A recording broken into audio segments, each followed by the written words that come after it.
in the house today because, well, I'm not gonna lie to you, it is, we've had a frost warning in San Diego here 2 nights in a row, which means that it's only about 48 to 50 degrees in my studio right now, which means I don't want to sit out there.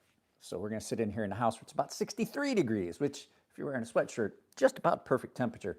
So holidays are coming. And I honestly don't know if you guys are getting good audio, so let me know if you're getting good audio. And if it changes when I move around, does it sound like I'm coming from a different area? Because I can't test the wireless microphone system for a live feed. So, hey, Rickert. I went through some stuff and I set out a lot of stuff. So we're going to take a couple hours and we're going to talk about knife stuff. But there are a lot of really good knives that are available that are pretty good on a budget for Christmas. I can't guarantee you're going to be able to find all the knives that I have. Bryant Redbeard, hang on a second, I gotta go grab my coffee. I'll be right back. This will be a good test to tell me if the audio is working properly because I forgot to grab my coffee. Let's get this. I forgot to grab this. There we go. So good, the audio is good. Well, I walked all the way out to the kitchen. I grabbed my cup of coffee. Since someone complained that I had a coffee cup that was from a hilarious TV show that is a political TV show. I watch all kinds of stuff, and it's funny. And I chose to support that internet TV show. And somebody was like, oh, no politics, but you're going to have that coffee cup. So we're using the coffee cup that pretty much sums me up because I am a ray of fucking sunshine. So I'm not going to try and be... I'm in a bad mood today. I'm not going to lie to you guys. I'm in a pretty bad mood. So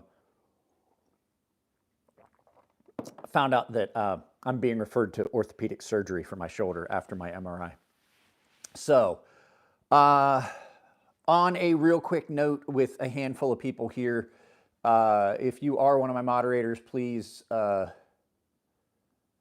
please moderate things like this.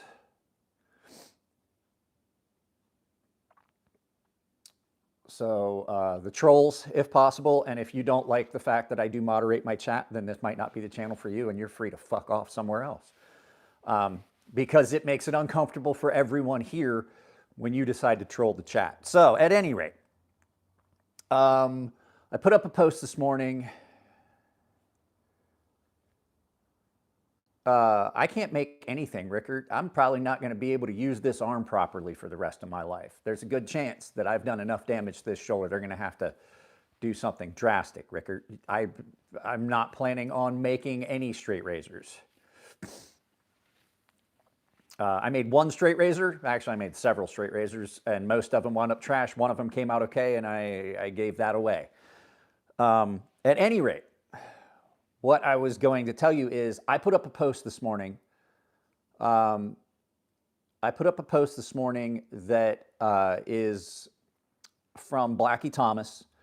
If you guys could possibly go check it out. Blackie had a stroke. Blackie's done a lot for the knife community. If you guys could, please go follow that post. And then if you can't find the GoFundMe and stuff from his post, you can find a post that I did a little while ago from Scab over at Choir Boys Cutlery. And he put up where the GoFundMe and everything is. But that's not what we're here to talk about. Christmas is just around the corner, and you know, knives are about the perfect gift because everybody can use a knife. If you can't use a knife, then I really don't. I can't think of anyone that does not need a good pocket knife. But there's a lot of options out there, so we're going to look at some.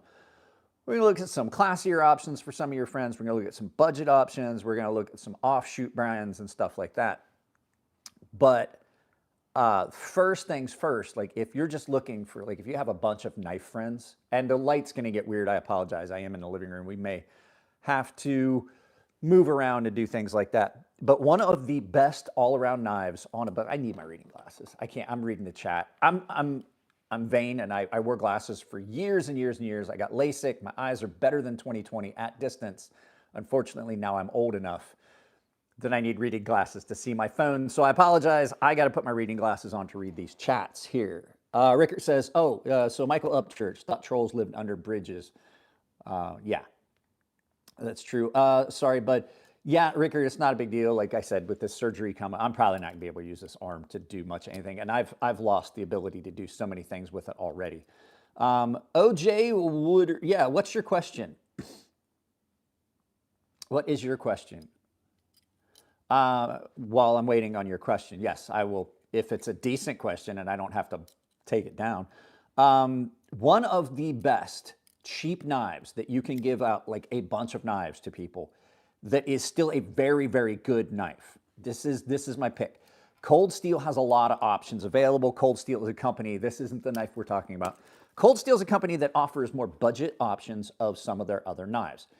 This is the OSS, which is a much, much more affordable version of another knife they offer, which is the Black Bear Classic. So Cold Steel does offer a bunch of budget options. This isn't the knife I'm offering or that I'm saying is a good choice, but if you have somebody that needs like a sub-hilt fighter that's double-edged and hollow ground, if they can get a sheath for it so that the sheath that comes with it doesn't trash the edge on it, that might be an option. But the knife I'm talking about is the Cold Steel Kudu, right? Cold Steel Kudu. These things are typically under $20. Sometimes you can find them under 10. It's not a great knife, but this is about the best cheap knife I've ever seen. I've seen these things as low as $8 or $10, right? Big knife, a lot of cutting power. It is in a cheaper steel, but as you guys know, we've talked about this before. Cold Steel is one of those companies that can maximize the, oh, you already asked it, yes. Cold Steel is a company that can maximize what you get out of some of these cheaper steels. So this one is in 5CR? Yeah, 5CR18 MOV. This is the best cheap knife on the market, right? So this knife, it's got a ring lock on it. It's not the best knife for easy carry, but if you know somebody that needs like a tackle box knife or like a toolbox knife, Chef Rocky, where the fuck have you been? This is a knife that absolutely will fit that bill, and it is an incredible slicer. If you need a knife for around the house, things like that, or you could throw this in a pack, because I will tell you what I've discovered recently is this works really good for food prep. Thin blade, but these are, and I've got my other phone out here connected so we can look at prices. Let's look at the Cold Steel Kudu. Now, these are the prices I'm quoting. I'm just only going through Blade HQ Kudu. So this would be the price that you would get it for on Blade HQ. And I do have a Blade HQ link. Well, that didn't work out the way it was supposed to. Sorry. Kudu. Kudu. There we go. This is currently, so the Kudu Light, which is the smaller version of this that is a slip joint, is $8. And the one I'm holding is $13. So, and that's marked down from $15. So this is a really reliable knife. It works for a lot of things that you can do. This is, like I said, this is a great, great knife. It does have a ring lock, which if you watched my video that went up on Friday, let me see here. This is a really strong lock. And I've tested it. I can't make this lock fail. These scales are not your typical just garbage plastic scales. These are their Zytel, so it's fiberglass reinforced polymer, probably nylon. I can't even squeeze that down. And it's not gonna slap shut on your hand. This is a very, very good knife for somebody that needs a toolbox knife, tackle box knife, pack knife, or does it fail when hammered? I don't know. That's a ridiculous test of a knife. This is the test you should do. If you're slamming this and doing spine whack tests as hard as you can, that's not a fair test of a knife. A test of a knife is if I push tension on the back of this, does that lock even slip or try to fail? No, it doesn't. I've tested this the proper way, and I've never seen this knife fail. I've seen videos of people testing this knife and doing a lot of stuff. Hammering a knife is not how you test a lock. Okay, allow me to explain that, and then we're going to get back to the topic. Does it resist hammering? I don't know. I don't hammer on knives.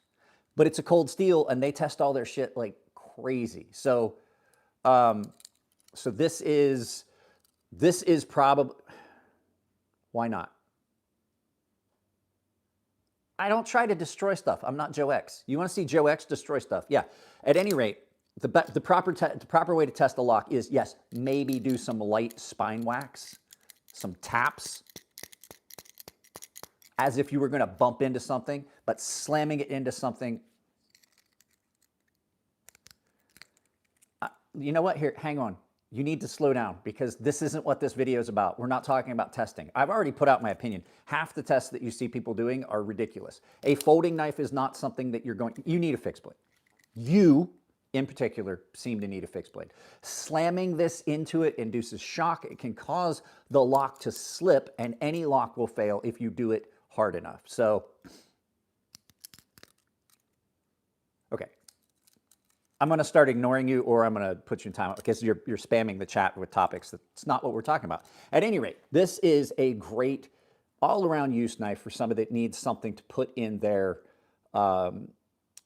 toolbox, tackle box, something like that. Just laying around, you got a friend that needs a good knife, but they're hard on stuff, and you know that it's. Do you go into a math class and try and talk about Spanish translations? That's what I'm asking. That's not the topic of this. This is talking about decent knives at a good price for Christmas. At any rate, this is a knife that you can rely on for everyday tasks, not hammering on. And you cut with, it's comfortable. It's something that I haven't found a real flaw with, but they are a great, great option if you're looking to give some gifts to friends. You got friends that aren't big on knives. They're not going to carry a knife. They just need something to, like, in their garage, sort of cutting open packages or, cutting down cardboard to fit in their recycle bin. It's great. It's a larger knife. There is a smaller version of this. Like I said, that's about, I think it's about $8 or so. The smaller version. The slip joint version of this is $8.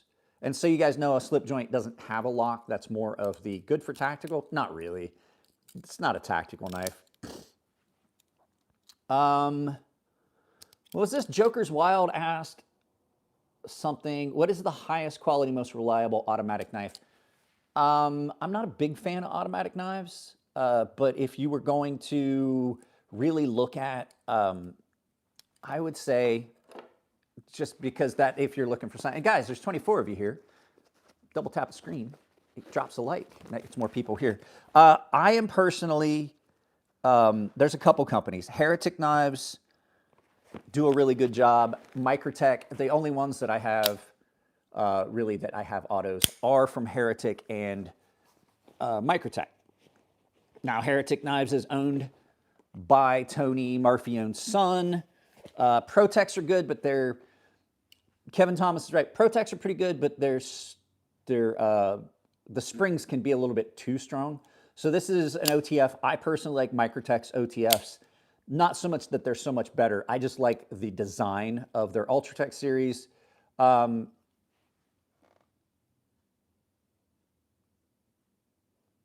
right. I personally like their Microtech series. Or Ultratech series. This is the UTX 85. I like them for OTFs, but I'm not a big fan of OTFs. I don't like autos anyway. Heretic Knives does a little bit more of unique designs, but I like these. This is a Heretic. I'm friends with both Tony and his son. There was a folding out, so if you guys don't know. This is a Heretic Knives Medusa. This is an out the side. This is the only out the side auto I own, with the exception of a full custom. So if you're looking for, I would say Heretic knives. There are some other really good brands out there that do really good job. But I don't see, I mean, these are a novelty. I don't see that being any better than your average flipper, which has less that can go wrong, less mechanism. By the way, this is the prototype of my new knife called the Habu. And we'll talk about that later. But yeah, if you're looking for OTF, those would be what I would recommend. There are some others out there. Dagger makes some really cool ones, but OTFs are overrated, as someone else said. Out the sides are more along the lines, if you need to have an auto, like if you have to have an auto, I would say an out the side would be your better choice, but I don't find them to be any better than your average folding knife. So there you go. That's my take on those. But yeah, the cold steel Kudu, back to the original topic. Cold steel Kudu, absolutely at the price, under $20, probably one of the best knives you're going to find. This is the best cheap knife. And when I usually talk about cheap knives, we're talking $20 and under. That's typically like gas station knives. This is not that. This is absolutely a quality knife that you're getting at a very low price. It doesn't have all the bells and whistles. It's sometimes a little bit too big for people, but you know, there's other options we're going to talk about in a minute. So this thing is really, really good, and it's based off a small little cheap folding knife that they offer, and you can pick up in South Africa. Lynn Thompson stated that when he went to South Africa, or Africa, I can't remember, I think it was South Africa. He was on a hunting trip, he saw some of these and decided he was going to make a better quality version of it, but still have it be really cheap. So there's that. But like I said, if you're into fixed blades, Cold Steel does have some very, they do have some very good budget options, versions of knives that are much more expensive. This is about $80, I think, $80 to $100, compared to the $200 or $300 that you get when you get into some of their pricier options, like the cold. These are out for a different reason. Like the Cold Steel Taipan. This is about a $210 to $300 knife, but this is actually worth it. It's definitely worth the price. So they have some more pricey options and things like that. So OTFs, Michael Butler. Yeah, I have the Sanmai option, but I didn't buy that. That was points that a friend of mine had. So let me see here. Can I cut through a car door or a Terminator 800 with it? Well, that's how Cold Steel used to test their stuff. I don't know about the Terminator 800, but... So next one. So we're talking about some budget stuff first. There's a lot of really good budget options out on the market right now. That's what we're talking about right now. So you guys know I got this. This is the Kwo Jango XL, right? This is a great, great knife. Kwo knives are amazing, but they can be a little bit on the more expensive side, right? This is, I think these were 230, 250, something like that, almost 300 in some options, but it is a great knife, quality material. This is a great, great knife, but it's not a budget option. This is made by the same company under their Ironfly brand.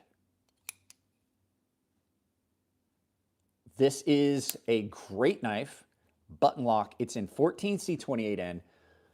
It does not give up anything in the level of quality. I could even take this pocket clip and put it on this knife if I wanted to, or I could, you know, swap them. It's the same mounting system. You can get a different pocket clip from them if you want. This pocket clip should fit if they have that available. But this is a much more budget option. Their Ironfly Knives brand is done with this. I don't see a change in quality. You just see a little bit of a change in materials. And the fact is that this isn't a bad material to begin with. 14C28N is a great knife steel. It's one of my favorites. This one, let me look it up. I'll have to go. They don't have them on Blade HQ.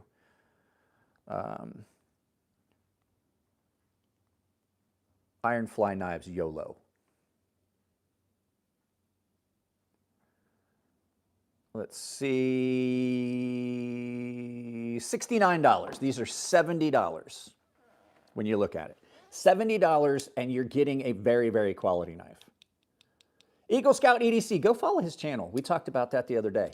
I don't see much of a difference. I don't see a difference in quality.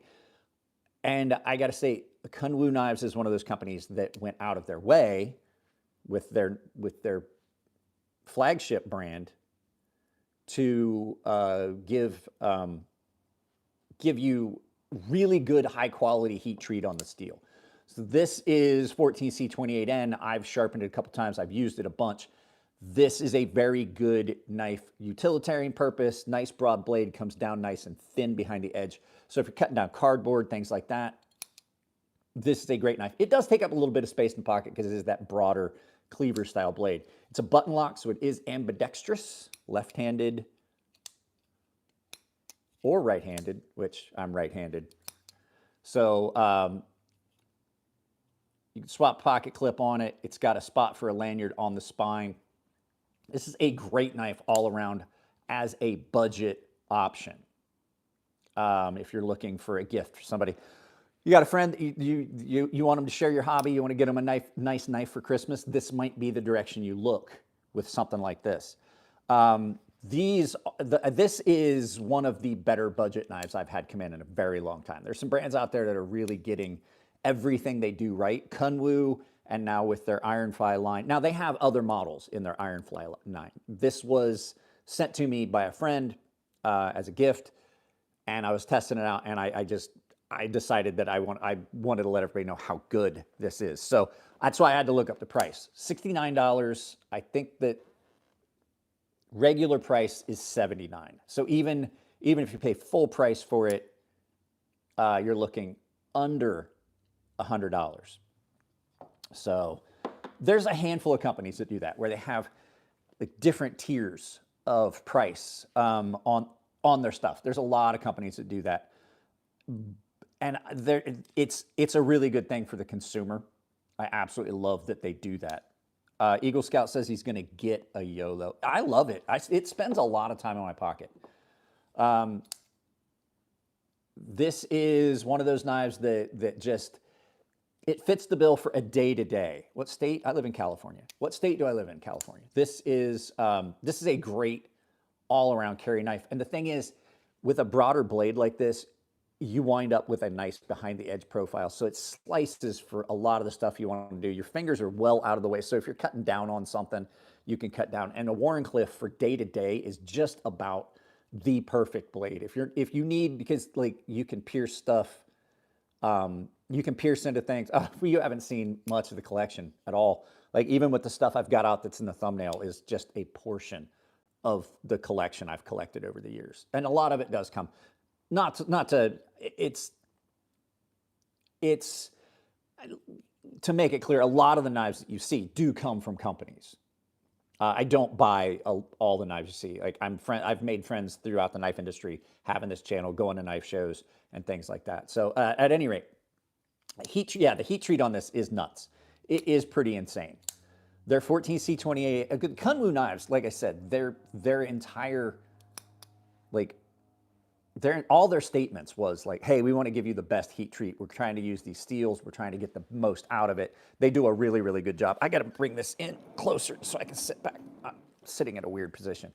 And so, yeah, their Iron Fly knives, their budget line, absolutely not giving up anything.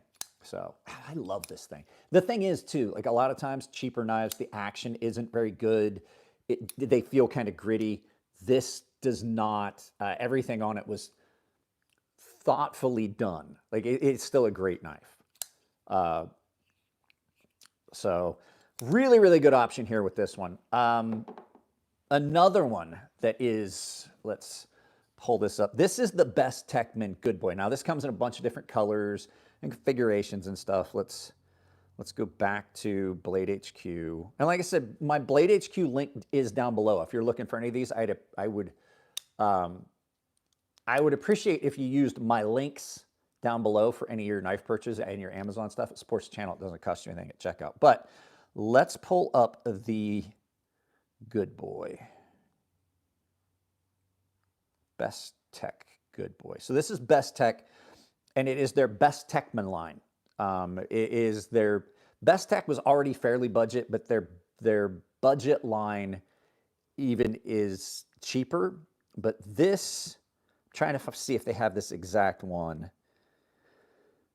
They don't, but they have a black one that is just like this. This is the Besttechman Good Boy by Kwo Designs. It's got a really, really unique blade grind on it, very akin to a Tonto D2 steel and G10 in a button lock with a deep carry pocket clip. And these are $49. So these are under $50. Ho! I don't have a bell or anything to ring like I used to. Mr. Thomas got all put away, but thank you very much for the $2 donation. This was free when I purchased another knife when we start talking about some of the more expensive options. When I got my Microtech Amphibian, if you purchased more than, I think it was if you purchased more than $100, you got this knife for free. Great, great knife. This knife absolutely surprised me. It is in D2. I have resharpened it. As you can see, it's got a fairly polished edge on it, but it's got a very unique grind on it that gives it a nice, stable, strong tip. So you're not going to break the tip off as easily, but it's ground really thin. This thing is a slicer. It's got thumb studs on it. The thumb studs are kind of neat. They are not the same color as the scales. They kind of went over the top with that blue. That is a brilliant, brilliant blue, though. So this is a knife that I can't recommend more highly if you're looking for a good budget knife to give as a gift. The problem when people give gift knives is they get something cheap or something over the top and ostentatious, and it doesn't look great. And this is just a good all-around knife that I think your friends that your friends would appreciate and all of that. It is a great, great, great option. And if you guys haven't subscribed. Words are hard, folks. If you have not subscribed, I would appreciate it. It'd be kind of cool if you did. Like having more people in. But yeah, G10 scales on this. They are textured. Nice pocket clip on this. It is ambidextrous. And as you can see, it is a button lock. So that means that it is an ambidextrous lock mechanism, so you can carry it left, right, right-handed. And like I said, D2 steel. It's got a fairly decent detent on it, so you can flip it open. But typically, this is a slow roller. But this is kind of an outdoors pocket knife. Like if you're just going to be out for the day on a hike, you just need a pocket knife to throw in your pocket. It is nice and light because they did a bit of weight reduction inside on those liners. They could have even done more. I've seen companies do this. You don't need a full liner, especially on G10. G10's pretty resilient. They could have just cut the liners off here and had those nested in and then had this just be G10. It would have even been lighter. But I don't think it really needs to be, I'm going to move you back a little bit. I don't think it needs to be any lighter. It's fairly light. Good jimping on it. They didn't skimp. The heat treat on it seems to be really, really good. I'm a big fan of D2 if it's done right. I have been keeping on it to make sure it doesn't rust. I've been using some beeswax. I got some beeswax sticks. By the way, Amazon, you're going to sell these beeswax sticks as zipper lube. That's what I wanted. Yeah, that's what the whole channel is. That's why it's crazy sharp. I was a knife maker, by the way, these nuts. I was a knife maker, knife designer. As a matter of fact, this is my new prototype designs that came in. I designed this knife.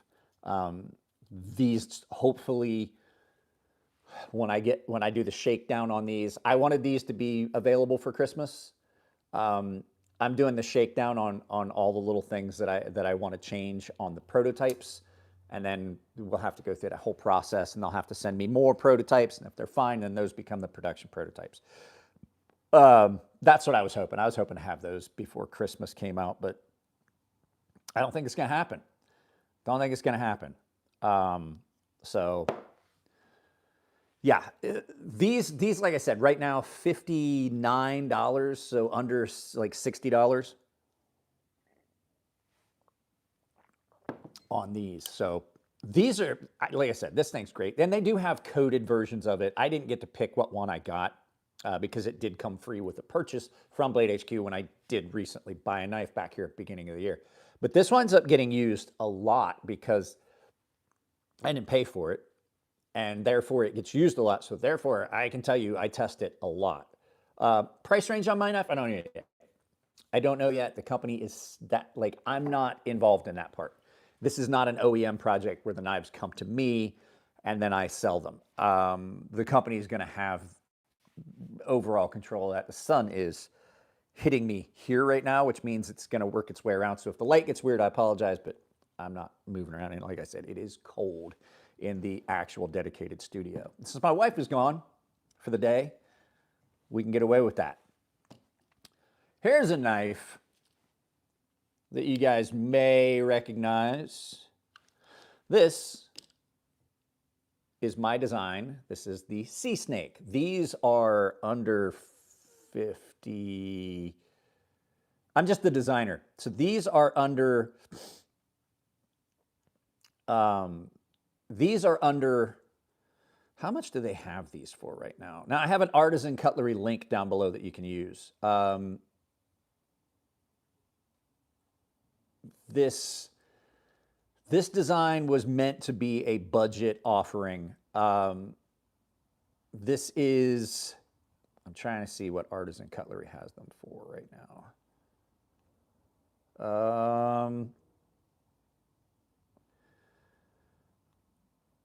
Hang on. Artisan Cutlery Sea Snake. Let's see how much these are right now. So let's see. These, oh no, it's fine. Right now, they have it listed. These, man, guys, your fucking website. Artisan Cutlery's website is, it's horrible. There's no way to,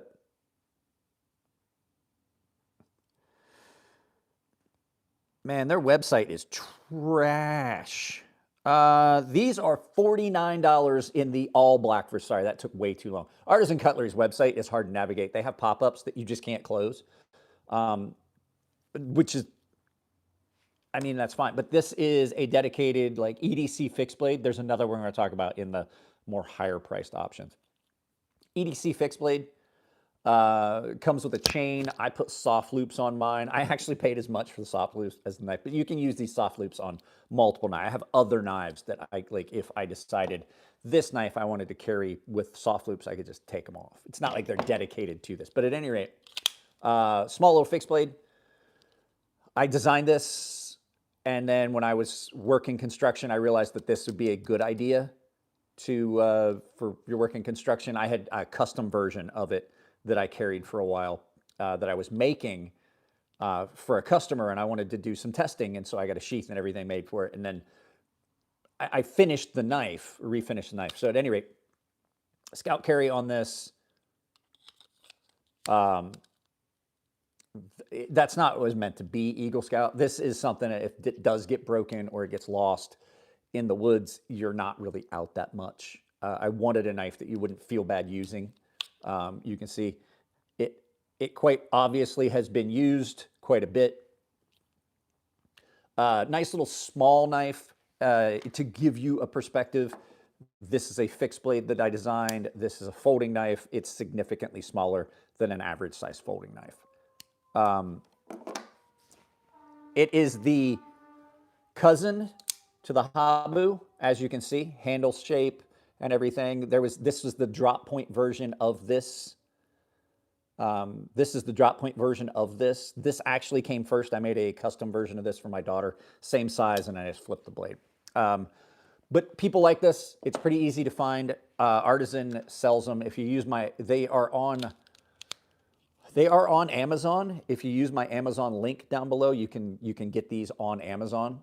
And it's a great little utilitarian knife. It really is. So, sorry, my daughter was texting me.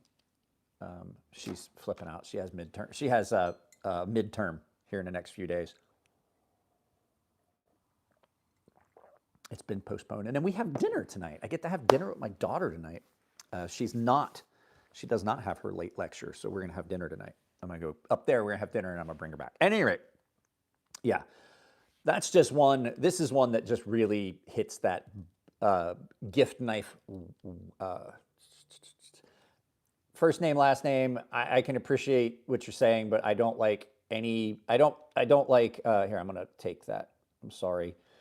I'm going to take that down. I don't like religion. I don't want politics. I don't want anything divisive. I want everybody, this to be a fun place. Like if you're Muslim, you can have fun here. If you're Jewish, you can have fun here. If you're Catholic, Christian, you can have fun here.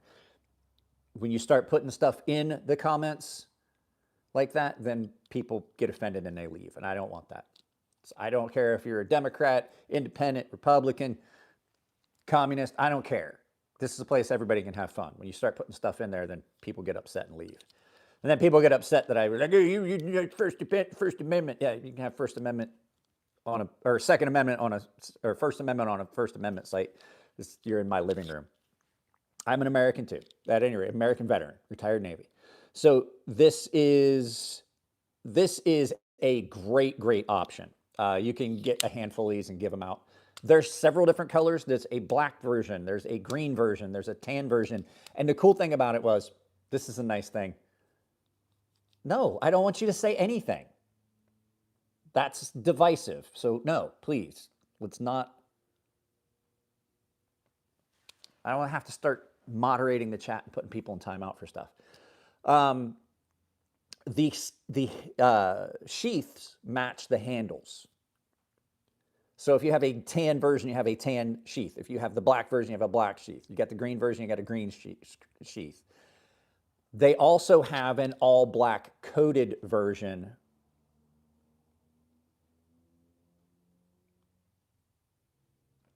There we go.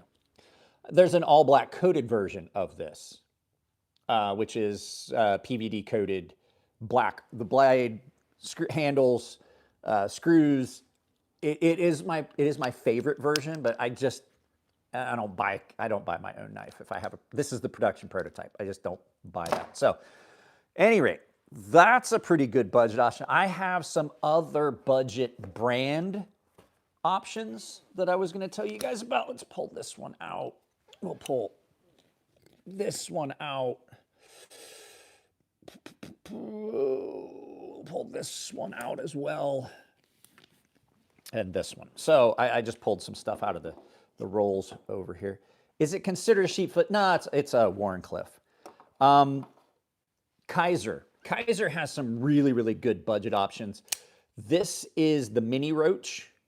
Really nice knife. This one has a cool feature. It has a removable flipper tab. I don't necessarily like the flipper tab so much, so I took it off. It's just, it unscrews. You take the knife apart, you unscrew the flipper tab. It is in my magnetic parts bowl for when I take knives apart. It's just in there sitting in case I decide I want to put it on. Guys, if you haven't dropped a like, I'd appreciate it. And you haven't followed the channel, that would be cool as well. But the mini Roach is a really good, comfortable, all-around carry knife if you're looking for something like that. So if you're looking for something as a gift, these are not expensive. I forget how much these are. Let's look that up. Mini Roach.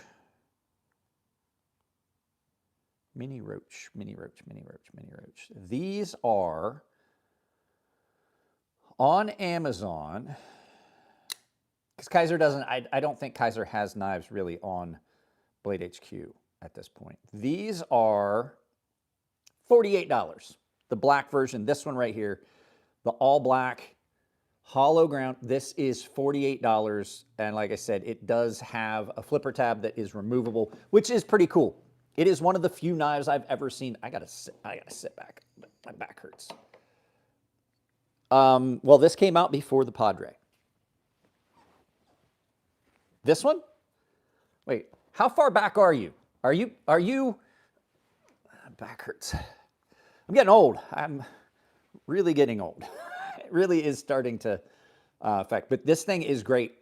Really comfortable in hand. Unique scales on this. They are reverse honeycomb. It's milled like that. This thing is, it's kind of a really good looking knife at the price point. It's a liner lock. This one is in 154 cm.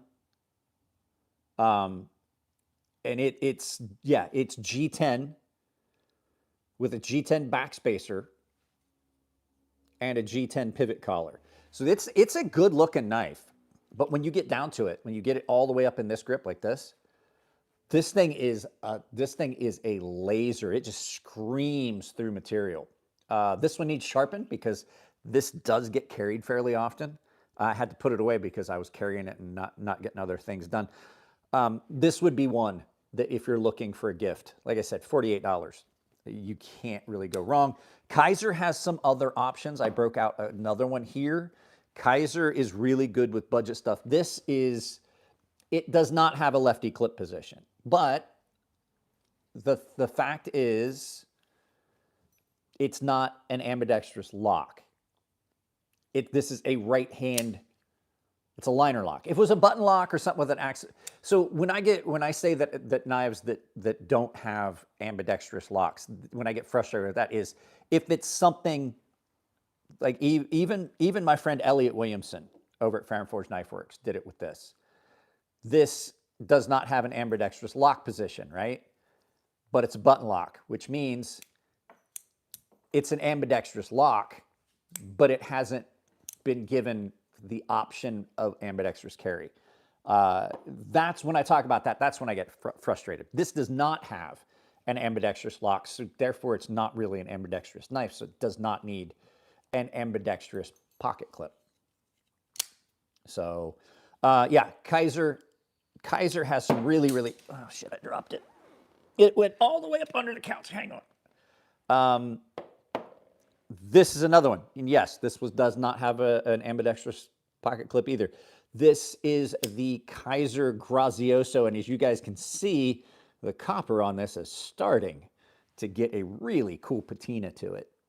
I don't know how clear you guys can see that, but this is a great, great knife. Let's see here. How much is the Grazioso? These are a little bit more expensive, but they're still fairly affordable. Nice shaped blade on this with that recurve. 154 cm on this one as well. No, this one's N690. I forgot. This one's N690. Let's see here. T-I-O-S-O knife. These are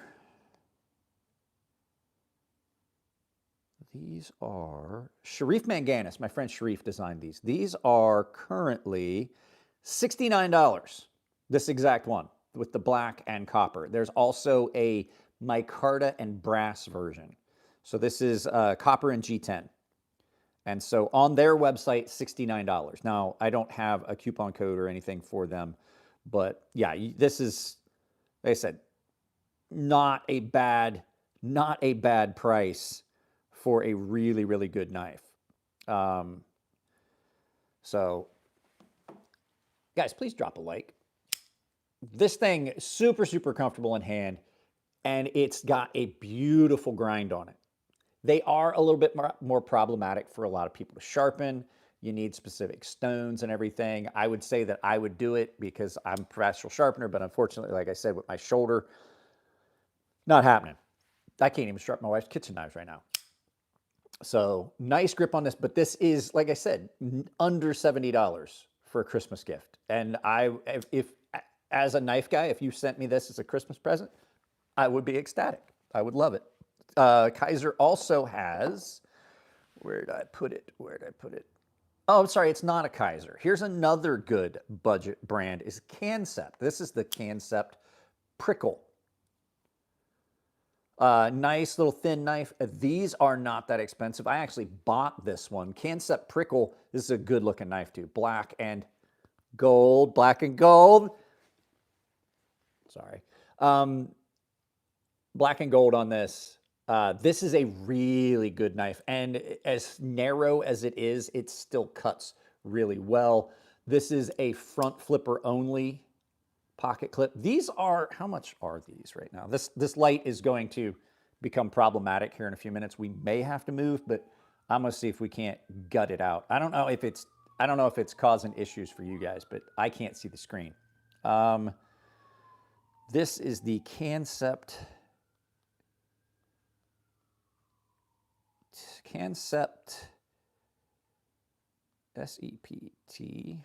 Prickle.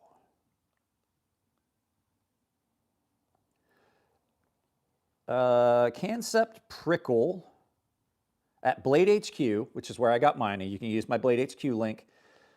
This one right here, it's out of stock, and it looks as though this is a discontinued model. They do have the liner lock brass one. The heavy one is only $94, but this exact one is out of stock. It doesn't say it's discontinued, but they're only $74. So you should be able to find these similarly priced at other places. Other places that are where they have them available, maybe on Amazon, things like that. But this is a great little knife. Canp does a good job with their stuff, not budget and things like that. So any outdoor fixed blades to show? Later when we start getting into the more pricier options, I do. Another company, Artisan and CJRB. We already talked about Artisan with my knife design. This is the Echo, the CJRB Echo. Artisan and CJRB share a website because they're like sister companies. Artisan's a US brand. Their knives are made in the same place as CJRB. So the owners of the company are best friends. So it just makes sense to co-brand the website. So CJRB Echo, awesome button lock knife. Oh, hey, Sean, ambidextrous pocket clip because it's an ambidextrous lock. Right? Great knife. This was my knife of the year for a while.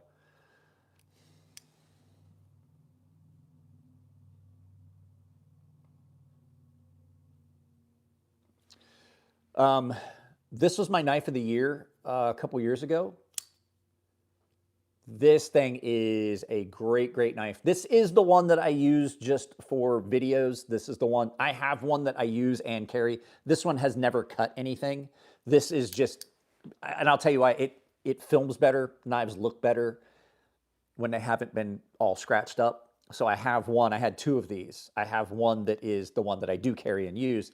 This one is just for videos. That's why it looks perfect, because it's never even cut anything. So the edge on it is still factory edge and everything. But this is a great knife. I recommend not getting the PVD version on this particular knife, because it's one that you're going to want to cut with, and then you get all the scratches. People don't like scratching up their knives. Get the satin one. That way you don't ruin the finish on it. You don't lose the PVD coating that's on it. So this is a steel one. I don't remember if they make a titanium version, but these are like 50 bucks. Nice budget folding knife. Great knife. So that's Canp and Kaiser. I mean, like all the knives from Canp and Kaiser are going to be a budget knife, and they're going to be amazing. I have yet to have a bad Kaiser or Canp knife. I might not like the designs, but as far as like quality of production, it's great. And that leads us to another brand that is right up there with them, and it's QSP. So the first QSP knife I ever got was the QSP Penguin. Mine is, to tell you, you guys have got to know this up front, I put this coating on here. This is a ceramic coating that I put on here because this knife's in D2. I have a tendency to rust D2 really badly. So this is their Denim Micarta. So that is jeans material done into micarta with this is an actual sheep's foot D2 blade. These are like 30 bucks. These are under $50. It is a liner lock, but it is ambidextrous carry. This is probably best bang for your buck you're going to get from most companies. for a Christmas gift, you can get several of these for the price of some of the other knives we're going to talk about later.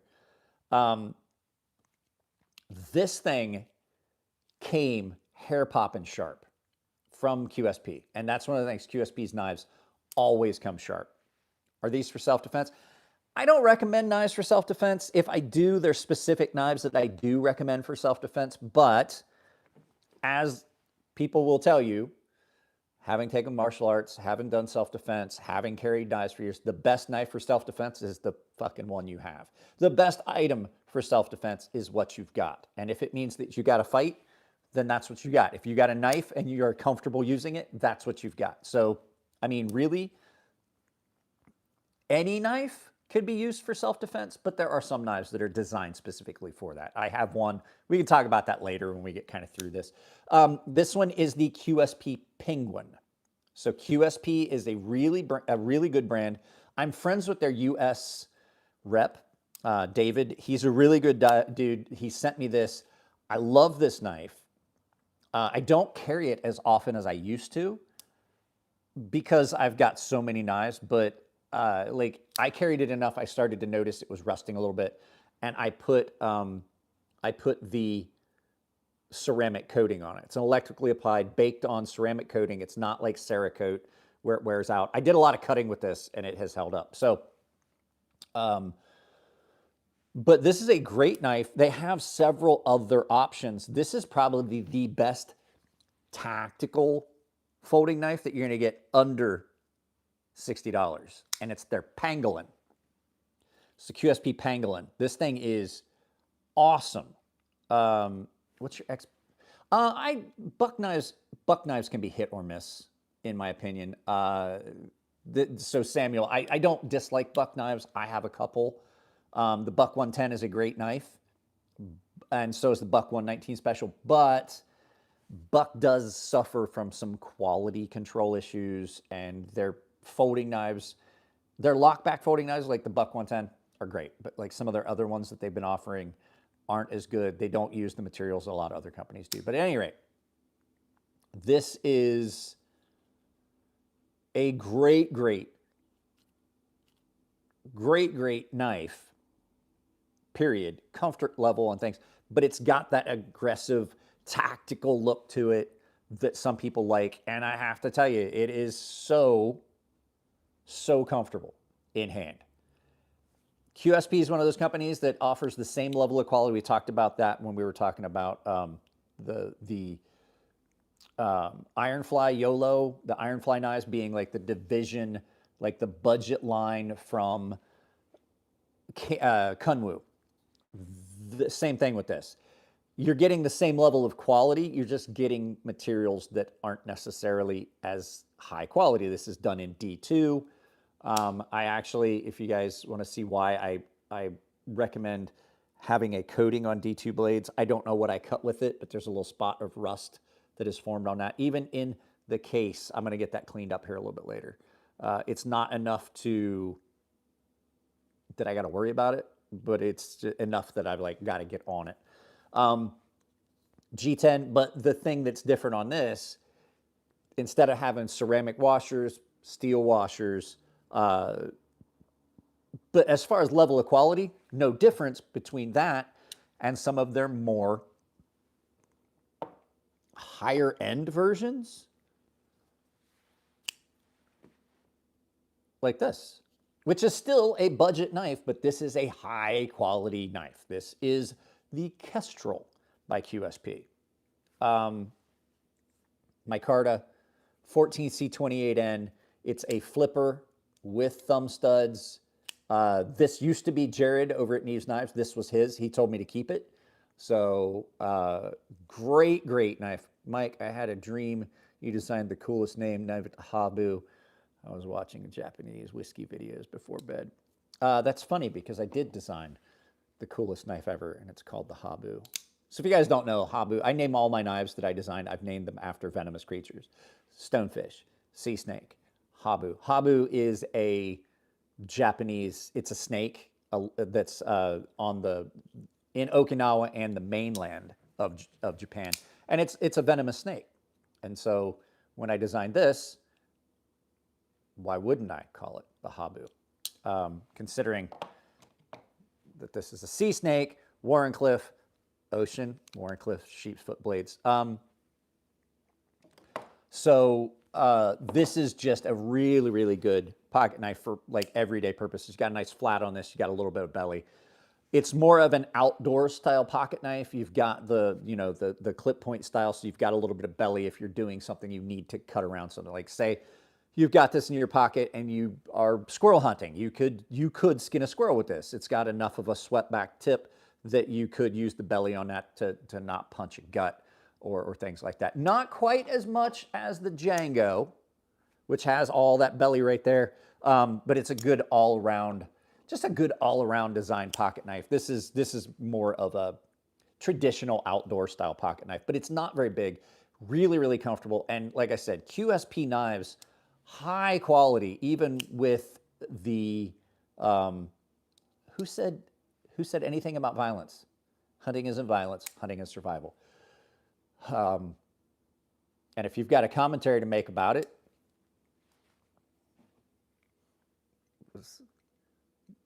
don't interrupt everyone else's enjoyment because you don't like the content. Because currently, between the live feed being on Shorts and here, we are looking at about, guys, drop a like, please, by the way. We are looking at about 2,000 people that have been watching this in the last hour. Yeah, this is just a great, great little pocket knife. The pocket clip on it is great. If you like lanyard holes, but you don't like the ugly lanyard holes, they did a fancy way around that you could use one of these speed holes as a lanyard hole, and it doesn't detract from the aesthetics of the knife, and good bit of weight reduction in those liners. And micarta is just about one of the best handle materials out there. Not only is it attractive, it's not that expensive.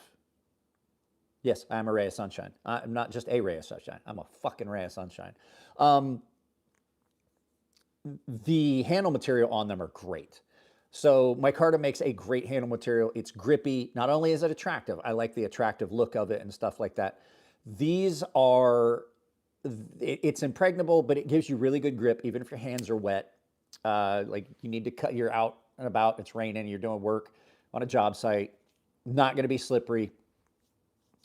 So this thing is really good, really, really good. I wonder what the scimitar style, that's something different, but like the upswept tip does really, intercountry shipping, most of the stuff you can find on Blade HQ. I have a Blade HQ link down below. I do believe that they have international shipping for a lot of stuff. However, you guys have to remember, knife laws vary from country to country. This is a locking knife, so it may not be legal in your country. I do have some options that aren't locking knives that you may want to stick around for, because I know that you can't have a locking knife in the UK and it's got to meet specific requirements. I have a couple knives that might meet that requirement. We'll get into that in a minute, because we're going to talk about some cheaper knives that are still pretty classy here in a minute, that aren't your average folding knife. This is a really, really good knife. Absolutely love this. So blunt knives, blunt like me, like, fuck you, I don't like what you're saying. This is more of a sheep's foot style blade, QSP Penguin. So if you're looking for a knife that has more of a blunted tip, you're going to want to look for a sheep's foot. If that's a thing where you live, a sheep's foot blade might be something you're looking for. This is kind of in that range. This is a cleaver Warren Cliff style. I have a bigger one over here. It's not budget, but I have one that you may be looking for, which would be something like this.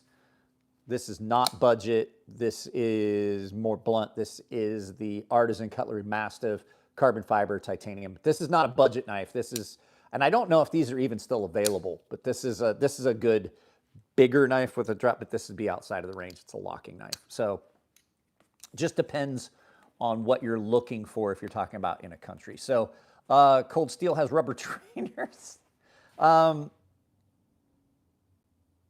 A bulky handle. There's a lot of knives out there. We can talk about that later.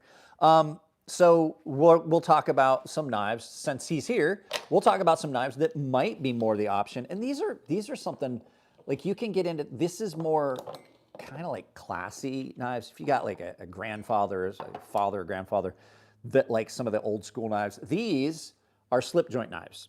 These are the old traditional pocket knives. They do not have a lock. They simply are a slip joint, so they don't lock. It's just the back tension of the spring on it keeps them. All the ones that I'm going to show you are from Rosecraft blades, and they're all under $60. So this is their Barlow with a sheep's foot blade. These are done in D2, and you want to talk about some of the best looking traditional pocket knives out there. This is right up there. Now, this came from Scab over at Quiet Boys Cutlery. He sent this along as a gift to me, and I really appreciate it, Scott. Thank you very much. This is a traditional pocket knife. It's a work knife. Put it in your pocket. You use it. This would be what my grandfather would have carried, right? This would be what my grandfather would have carried on the farm. He had a bunch of little slip joints and Barlows and Stockmans and things like that. This is probably one of the best Barlow knives I've seen. A lot of times Barlow knives wind up just being a cheap, crappy knife, right? This is not. This is a great, great knife. I carry this a lot. You can see how scratched up the bolster is. This goes in my pocket almost daily because I can just toss it in my pocket. I don't have to worry about it. Or if I want to toss it in a pocket slip, but it fits in the watch pocket, your fifth pocket, right? This is a great, great little knife. And it holds its edge really well. You can see it gets used a lot. I can't keep it clean. They also have another version if you want something that's even a little classier, still about the same price range. This is the Sweetwater Creek Senator with stag handles, actual stag handles, and it's got a small little tapering blade that's almost the same style. This is a great, great little knife. Thin blade, really, really sharp. I think Rosecraft has some of the sharpest knives out of the box that you're going to find. And their edges are done really well. They're not burnt. They hold up really well. This also in D2. Nice little double bolster on this with stag handles. It's a little thicker across. If you've got a big guy like me, I got big hands. That makes it a little bit more comfortable to hold on to because it fills that hand and it tapers down so you can get up on that pinch like that and do little things with like opening packages and things. You can get it in that pinch because it does taper down. Great, great knife. Also a slip joint, no lock on it.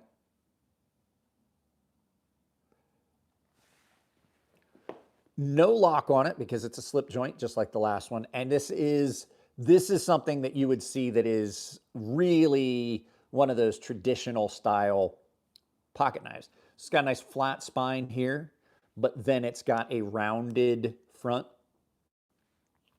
which means it fills these two fingers. You got a really good grip on this. For a small knife, very, very comfortable in hand. Awesomely comfortable in hand. Let me know if the light isn't great for you guys. I can deal with the reflection. That's the only thing I got going on. My parents bought me, I meant to grab a Swiss Army knife. I meant to grab a Swiss Army knife from the collection out in the studio. I may go grab one. We'll talk about that in a minute. This one also, another one of the Rosecraft knives that is just a great option on a budget. And then I think the best one that they make. The best one they make is their, what was this? The Clinch River Swayback. So it's a swayback folder. It's got a Warren Cliff style blade. This thing is, there's a reason this won an award as the best import knife of Blade Show 2023, I believe. Beautiful pattern on this. It is the same handle material as this one. This one is a little bit bigger. I like it a little bit better. I can get way up on it like this. I like a Warren Cliff style blade on this because I still can pierce if I want, but I still have that really, really flat edge. This is under $60. So great, great knife. Beautifully done. All of these that I've gotten, anything I've gotten from Rosecraft. I might not always like the design itself, but the quality that I've gotten has been amazing. The stuff they sent me, I bought this one. This one was a gift from Zach Schmidt. This one was a gift from Scab over at Choir Boys Cutlery. And I am going to go grab, because before we get into some of the more expensive options that are available that I would recommend, I want to go and grab something. I want to go grab a Swiss Army knife, because why not have one of those? Because they truly are one of the best knives you're going to get for the price. And they are my preferred multi-tool. I don't like multi-tools. Like the traditional take on multi-tools with the pliers, like a Leatherman or a Gerber. I'm not a fan of those. I had to go out to the studio. It is still cold out there. Holy crap, guys. It is cool in the studio. Swiss Army knives. You can't go wrong with Swiss Army knife. This was a Swiss Army knife Tinker. I have 2 of these. My daughter has 1 of these. And I also have this one, which I believe is the Champ or Camp style. I don't remember. Bigger version here. You can't go wrong with Swiss Army knife. They're not that expensive. They do a really good job. Their steel is, it's just stainless. I don't know what it would be. Really rust resistant. They are nice and thin. And you've got everything you would need in a multi-tool. You got 2 blades. You have the big one and the little one. You've got, I mean, everybody knows, you got a small, on these nice Victorinox ones. The Winger ones were different. This is a great can opener. I've actually used these to open cans with. Small flathead, large flathead, and can opener. This one has a pair of scissors, which, like, this is a newer thing, because I'm older. This is a newer tool that wound up on the Swiss Army knives, right? It didn't used to have, I forget what it had. I think it had a little, I can't remember what was on it. But the first, this, until I was older, like, that's when I started seeing scissors on Swiss Army knives. Then on the back, you've got your typical, you've got a Phillips head screwdriver, an awl, and here, this one has a little hook. So this is the Tinker, I believe. This is the Tinker or the, I can't remember. I have 2 of these. One's a little bit, I have 2 of these. My daughter has one. I think these were the Tinker. And then this one, I don't remember what this one was. This was a gift. This was a gift from a guy. He sent it in a package of stuff, and it was for the channel. This one it's got much more options. It's got a saw. It's got the scissors. It's got a small little screwdriver that is in here, that is in the corkscrew, which this one doesn't have a corkscrew. My first Swiss Army knife had a corkscrew. So they've modified, but it was a Wenger. So so you guys know, there used to be 2 companies that would do Swiss Army knives. They were licensed to Wenger and Victorinox. Victorinox was always the better option.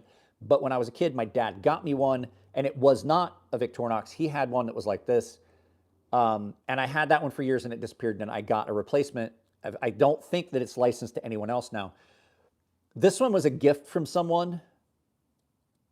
And this is a great one. And the reason I like it, and it goes in my pouch if I'm going camping, is if we forgot stuff to make fire with, like matches or a fire stick, you use the magnifying. This is a great little magnifying glass, because you can absolutely start a fire with this. And I use it for a lot of, like, looking for flaws on the edge of a knife with this, because it's a fairly strong little magnifying glass, right?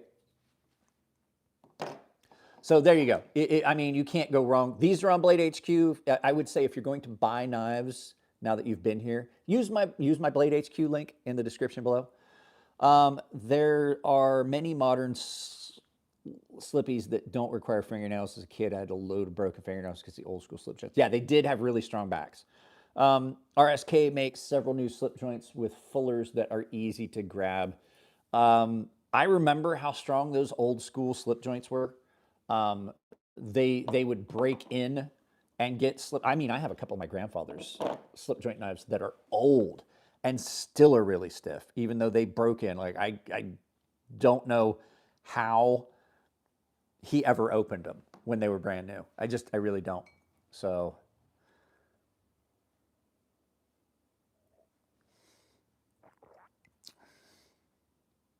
I used the French press to make this, and I forgot how much mud is at the bottom of a cup of coffee from a French press.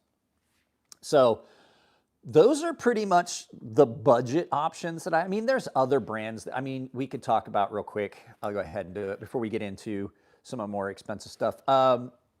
Here's another really good budget brand, which is Vosteed. Vosteed knives are great. This is the Corgi Pup by Vosteed. I absolutely love this knife. It is a really nice little knife. Their knives always come sharp. 14C28N, orange on this. I'm typically not a fan of orange knives, but I do say that I will tell you I like this. I did, however, pull this out of my pocket one day, and a dude looked at me and he's like, "Did you put a pocket clip on your vape?" And I was like, "No." And then I realized it looks like a vape. This is the Corgi Pup. This one is the best mini version of any knife ever, in my opinion. This is the mini nightshade. Absolutely an amazing little knife. You get a lot of bang for your buck with this one. Lots of cutting power on this. I think that this absolutely, you don't give anything up on the mini version of this one. It is in an axis lock, 14C28N and G10, but you can't go wrong with Vosteed knives. I have another one that I just set down, and me being me, the way I am just so disorganized. There it is.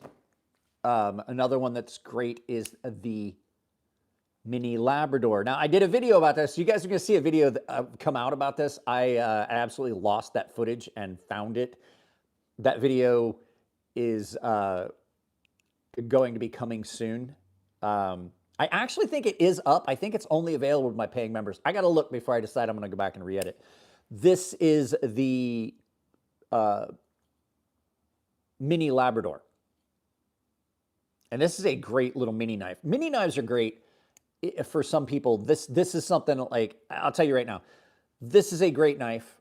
I love knives, but there are situations where when you have this in your pocket in an office, nobody's going to say much. This could be problematic for some people to have at work. I don't understand why. I only need about that much of that knife right there to cause you enough problems that you need to seek urgent medical attention. That's about all the further I need to go before I'm causing you some serious health concerns that lead to you leaking to death. This is a great knife. We're going to talk about that in a minute. But these mini knives that are a good bit smaller than some of the other knives might be something that's more acceptable in an office scenario. I honestly think that this hits way above its weight class. For a mini knife, this just does such a great job. It feels as though it got colder all of a sudden. It feels as though the temperature has dropped. And that's because it has. It went from 65 to 62 since we started this. We have frost warnings here in San Diego. This is about the coldest it's been in San Diego in a couple of years. This thing absolutely cuts way above its weight class. It does every bit as good a job as its larger cousin, or its big brother, the regular size nightshade. It absolutely does every bit as good a job. I find that it does better. I don't feel like I'm using a waste of space. It is so good. And if you get this one, the gray G10 and 14C28N, mine is about the smoothest I've ever had for a crossbar lock. It really is.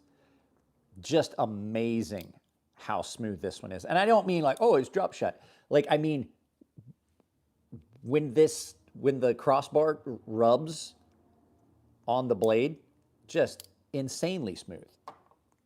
So there's some more budget options. I want to get into, because we've spent like a little bit more than the first hour just talking about some budget options, but there are other options out there.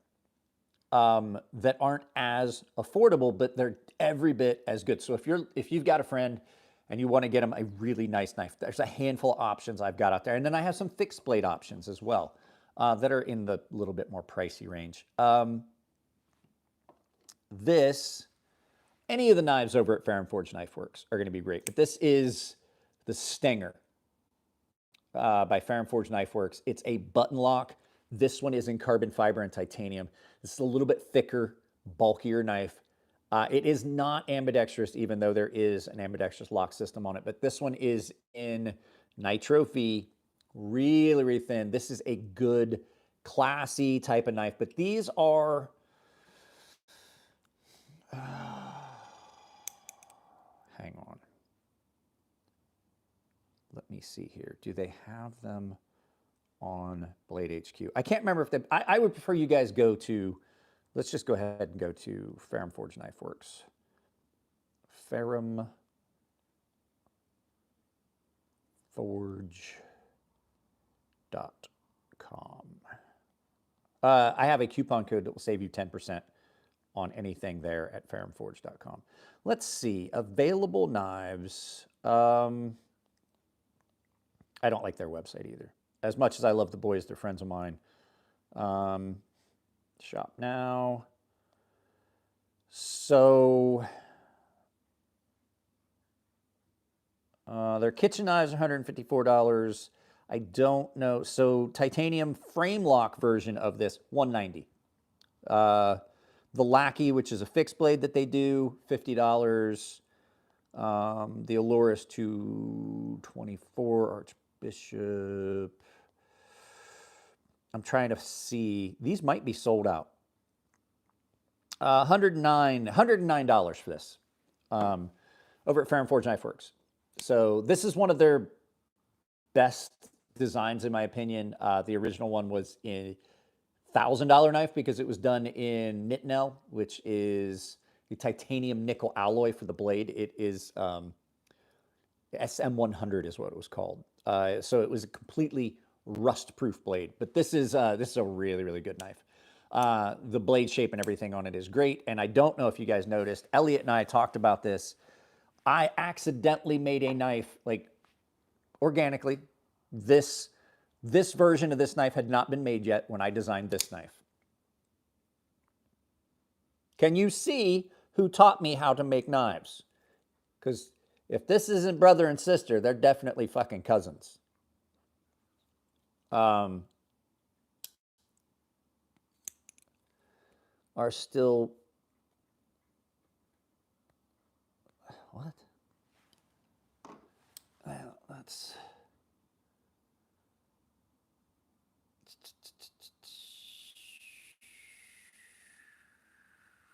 We can do that there. There we go. So yeah, this is my design. It's really, really similar. Elliot and I looked at it. I was like, hey, I don't know if you noticed it, but I accidentally made a knife that is very, very similar because it was the fixed blade version. And he was like, what? And when I designed the folding knife, I reached out to him and I was like, are you sure you're okay with me doing this? Like, it's so similar. And he goes, I don't fucking care. He's like, I would be upset if you didn't do it. He's like, you make that money. He's like, knives are knives. It doesn't matter. So at any rate, Elliot's a great dude, by the way. This is one of the best knives they ever made. I couldn't afford the original one because, like I said, they were done in Nitnell, which made them prohibitively expensive. Nitnell per ounce is more expensive than, pound for pound, it's more expensive than sterling silver. So that should tell you how expensive those knives were, and then just the work that went into it, because it's a really hard material to work. But yeah, shredded carbon fiber on this one, button lock. This is a great, great knife. Great, great knife. And it is nice and thin. So if you're looking for something classy to send somebody, this might be in your price range, like $100-something for these.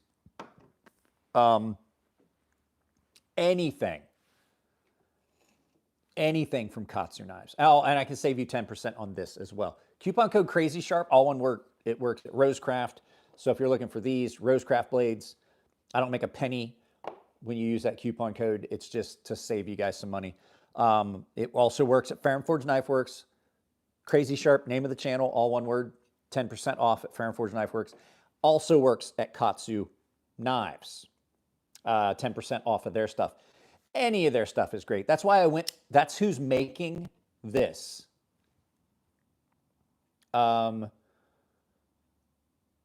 This is Raccoon Sex Dungeon.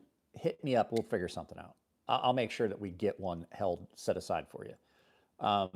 Even if it stays here, first when I'm not in the military, even if it stays here and then I have to send it to you later. That's at any rate.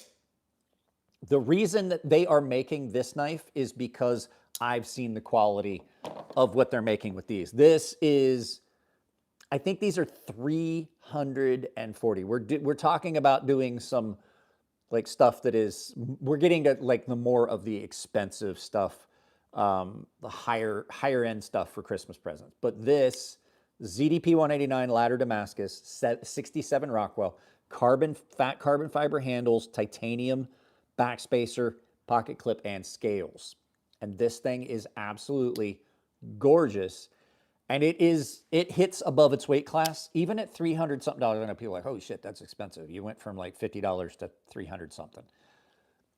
Even with that price increase, you're still getting a knife that performs as well, in my opinion, as its $1,600 analog, which is a Rockstead. So ZDP 189 core, 17 layer, so you get that look, but this is 67 Rockwell. I have cut so much stuff with this. It has not screwed up the finish too bad. There's some scratches on it. I haven't had to sharpen this. 67 Rockwell, I can cut glass with this. Like I can score glass with this knife. It has held up to everything I would want from it. ZDP 189 historically is easy to sharpen, but these are just absolutely gorgeous. But the reason that I say I love their company so much is a lot like Cold Steel and some other companies. There's a more affordable version of this. $310, $88. 154 cm carbon fiber. It does not have a pocket clip. I apologize. They have a version of this in D2, I believe, that does have a pocket clip, but like $88, you're getting some of the best looking carbon fiber you're going to get on a knife. This is absolutely easy to carry in your watch pocket. Liner lock, carbon fiber, 154 cm, full convex edge on this. Now I have resharpened this. It does have a forward edge bevel on it because I had to sharpen it. I carried this a lot. These things are amazing, right? This and this have the exact same profile, full convex. This is the same knife, just in a budget version. So, still offering you budget stuff. This is the budget version of this knife. Now, I don't like this one as much as I like this one. This is the one I carry. So, coupon code crazysharp, all one word, saves you 10% of your overall purchase. So if you're getting 2 of them, I would use that code. I absolutely would use that code. But their knives are amazing. They have some other knives that they offer. This is a more unique one. KATSU does really, really good work. This is another KATSU Knives blade. This is their JT03, I believe. Mars Valley fat carbon fiber, titanium hardware, titanium scales, S35 VN blade. And this is a very, very good cutter. A lot of people think this is weird. This is a big knife too. Keep in mind, like I said, I wear XXL gloves. Very, very nice knife here. All the stuff over at KATSU. Like I said, you can use that coupon code crazysharp on anything on their website. It looks like an old school Japanese Higo no Kami, but it's a frame lock.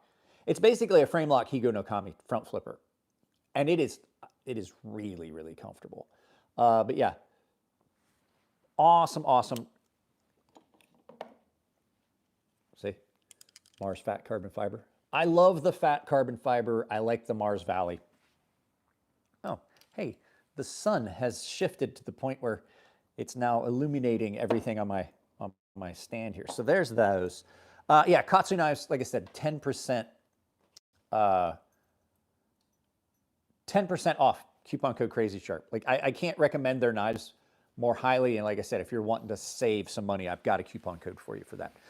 Next knife that I'm going to show you guys that I can only say is the best all-around EDC knife on the market is the Spyderco PM2. I like the military better, but I have to admit this is the best.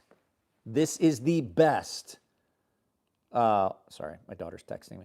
This is the best all-around EDC knife on the market. Sorry, I don't ever get to see her, so she's going to text me. I'm definitely gonna look at it. Let's see here. Oh, okay.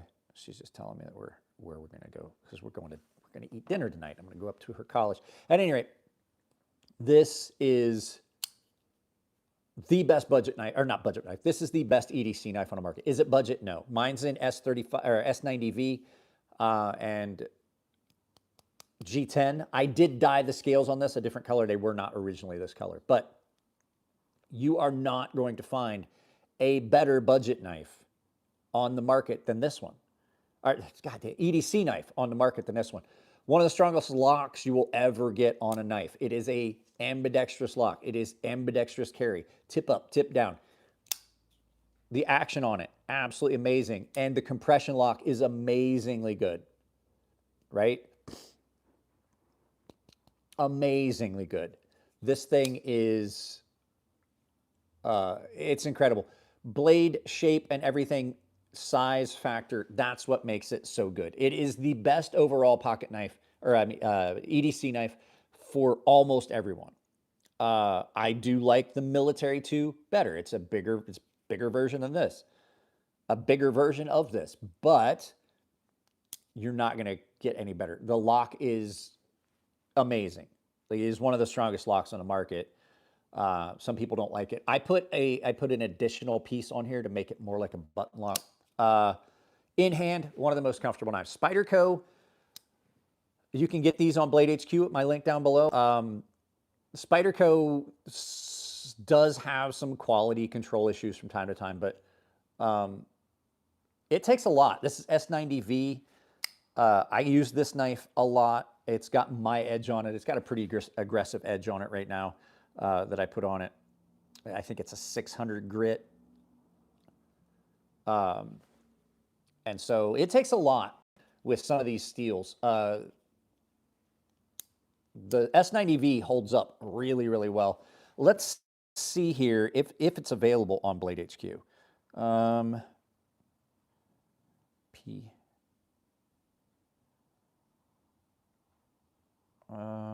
on.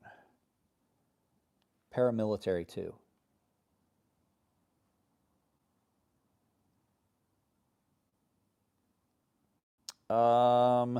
So the Kwo one right now is available.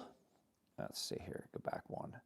So I don't think the S90V version on there, but the thing is, you go to Blade HQ and you look up Paramilitary 2, there's a lot of different versions. They have a,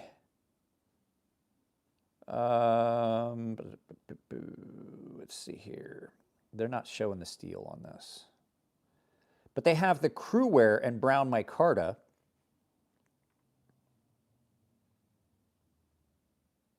Which is available right now. But they're all at about just under 200 or just at about 200. For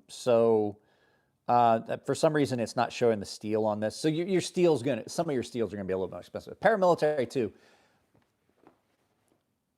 either just about 200 or under 200 on Blade HQ.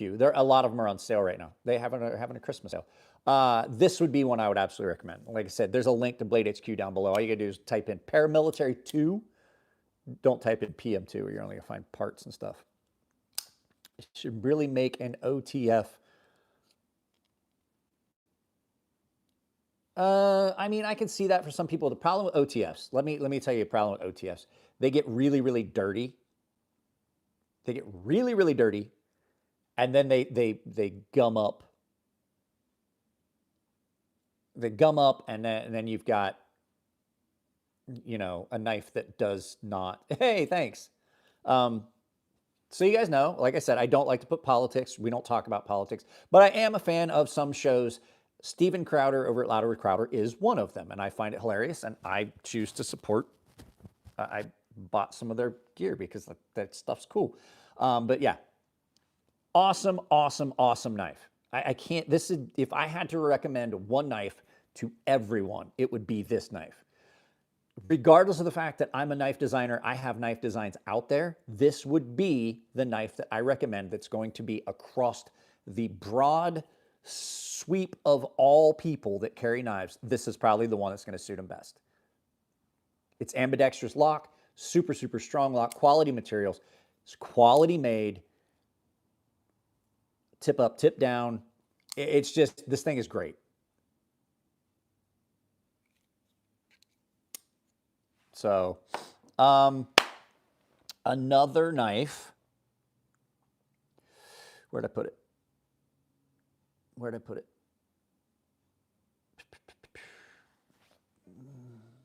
Oh, that's right. When I was looking for stuff, that's when I remembered that my friend has it. I had another knife I was going to show you guys.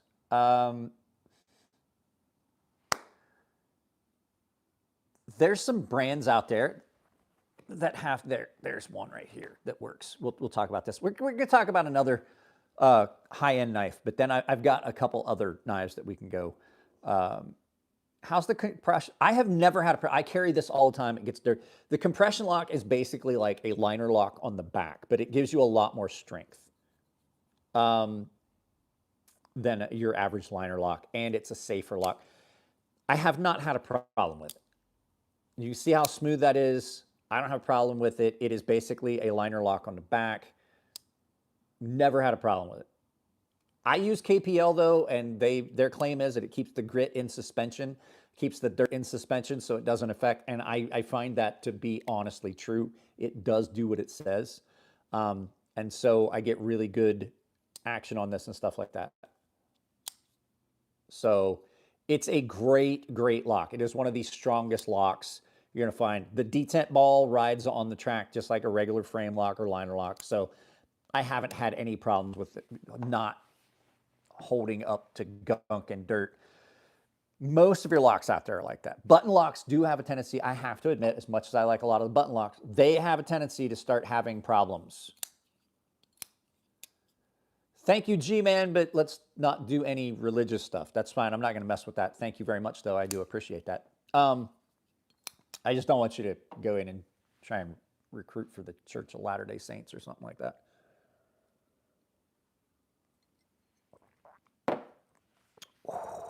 That coffee is cold. I like my coffee like I like my women. Cold and bitter.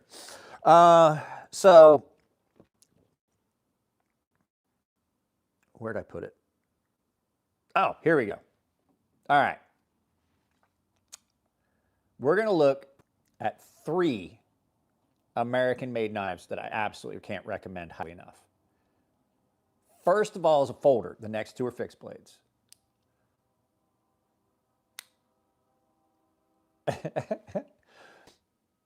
This is the best knife I own. This is my favorite knife. It's my favorite knife of all time. It has beat even $1,000 knives. These are $310 right now. You can get them.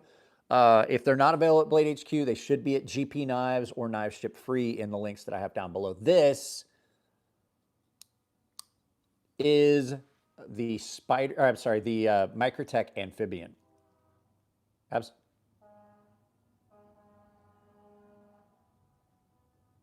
don't know what's going on. I never hear that train this time of day. This is the best knife I've ever owned. This is my favorite knife I've ever owned. I bought this with my own money. It is a great...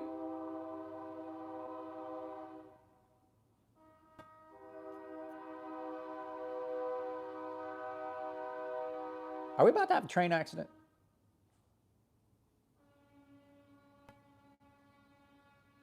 Trucks and trains. I don't know what is going on. Must be something on the rails. I don't know. I don't know. I'm not going to go find out. At any rate, best knife I've ever owned. That's distracting as fuck. But my favorite knife I've ever owned.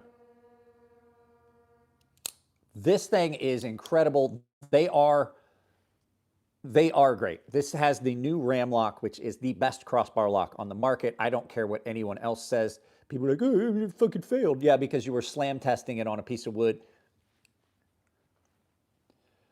Cutting board knife reviews. That dude's a fucking idiot.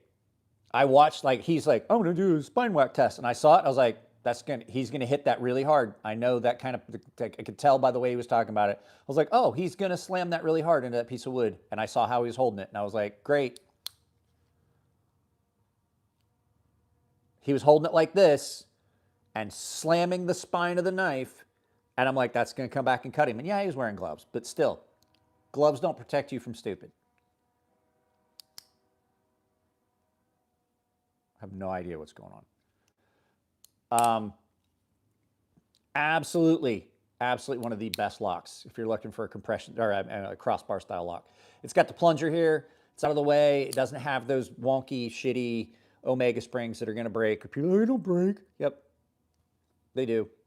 They do. People are like, they don't break. I've had this knife for 20 years. I never broke one. Great. Then why is that the most requested service item on Benchmade's fucking shit? So at any rate, spring is here. It's a great, great lock. This whole piece is the lock. Comes back, it drops in. Great, great knife. It's got a very good recurve blade. Can this knife stop a BMG? I don't think it can. Demo Ranch, can this knife stop a BMG? No, probably can't. Not much can. They are using a proprietary steel. I've heard people complain about it. It's called M390 MK for Microtech knife. It's a reformulation of M390. People complained about it, said it was just a shitty stock version. I don't have a problem with it. I love the edge it takes. It seems to be holding up really well. I've only had to sharpen this knife once. I carry it daily, and it gets used daily. I don't know how much you can see, how much gunk and shit is in the lock on that. The lock never fails. Never had the lock fail. Nice and smooth every time. Great, great pocket clip. This one is ambidextrous because guess what? That's ambidextrous lock. Aluminum on this. Their knives are great. I'm friends with Tony Marfione. That does not have any bearing on the fact. This thing is great. I love it. It's been like the best choice I've made was buying one of these. I had one come in for review. I liked it so much, I bought one. Like, not only do I own the company, not only am I own the company, but I'm a customer. Obviously, I'm not because I'm going bald rapidly. So, great, great knife. It is a slow roller only. It's not one that it doesn't have a lot of detent, but it's great. I like a slow roll off of these thumb plates anyway.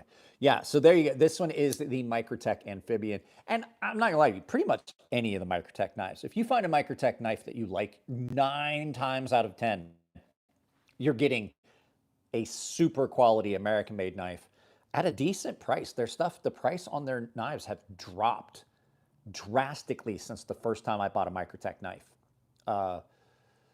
Put it in perspective, my first Microtech folding knife was about $450. These are like $310. When I bought it, it was $302. So basically, they've dropped their price by $150, and they've increased their quality. And if you want an aluminum handled knife, you're not going to find a better set of scales on aluminum than the stuff you're getting from Microtech. Their stuff's great. And it polishes up over time. They're great. I just can't, I would talk about that knife all day. But I have another American-made knife to show you. So I want these Wonder knives to be given to stickers at opening boxes and see what they can really do. I cut cardboard constantly. I have my wife bring it home from work. As a matter of fact, I was testing this knife and I cut up an entire residential great big like 55-gallon recycling bin full. It's complete. Ours is completely full. I tested this knife with it. So when I talk about like how the edge holds up, it's through real world. Cardboard is one of the hardest things you're going to do. It definitely holds up. This has been resharpened. I cut a ton. The finish on it is what really amazed. Not the edge, but when you cut that much cardboard, you can see there's scratching and stuff down the blade. The finish on it held up really well. Can you see how it's starting to, you're starting to see some trails and stuff on it. But at any rate, what I'm saying is that this held up to edge testing. All the knives that you see get tested. Like everything here has been tested and used, right? I use knives for testing, and that's why this channel exists, is because there's a lot of people out there like, this is a great looking knife, you should buy it, this and that. That's not me. I absolutely use the knives that come in.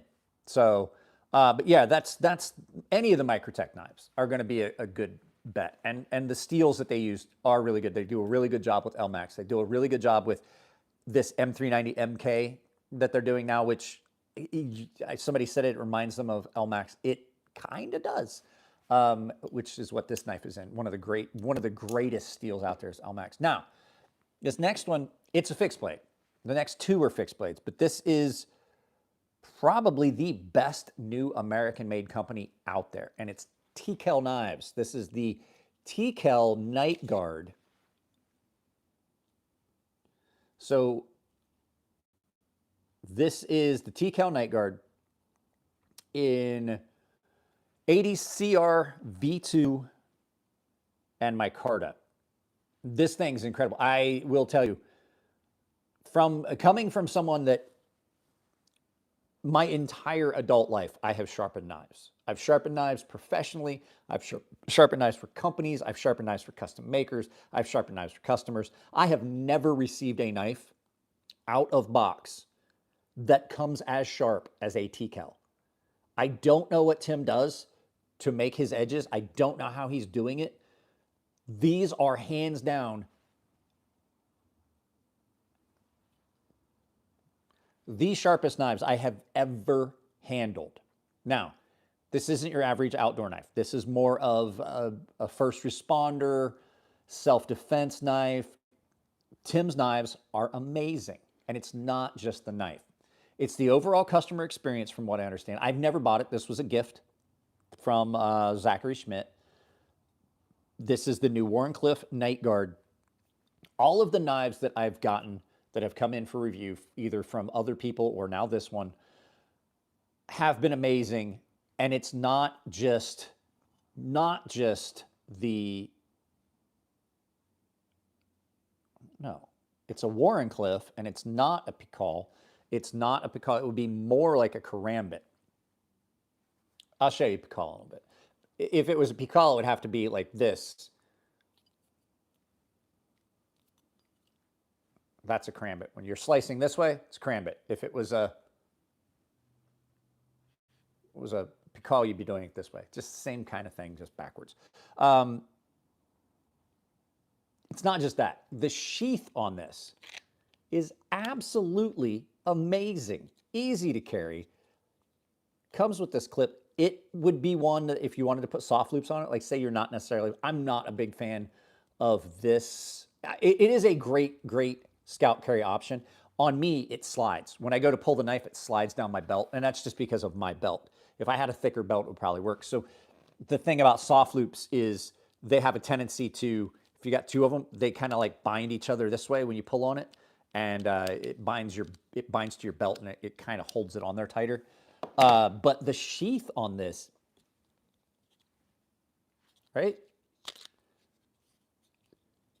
Amazing retention on this, but it's easy to deploy, right?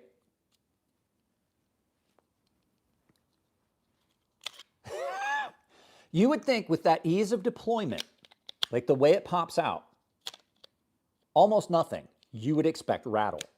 That's one of the things with sheaths like that, you get some rattle. But at any rate, Tim does amazing work. Fellow veteran, he was a Marine. This is the Night Guard 2.0, yeah. He has multiple knives. You can customize it the way you want. This one is in micarta. Just incredible. They're CNC milled and then stone washed. But like I said, the sharpest knife I've ever taken out of a box. Hands down. Just insane. Like within moments of unboxing it, I had cut my finger, and it doesn't look like a lot, but I'm going to tell you, it bled like a stuck pig. Because it's really sharp, and it was kind of a fairly deep cut just right there on the tip of my finger. I was putting it back in its sheath, and I just run it across my finger. I was like, that got me. Did it get me? Because it was so sharp that you couldn't even register. Like I didn't even register whether it cut me or not. And I was like, oh yeah, it's bleeding. It's bleeding really good. So yeah, just incredible. Any of Tim's knives. The cool thing is they're meant for first responders, but they are definitely not just for first responders. They're for first responders, self-defense, glass breaker on the ring.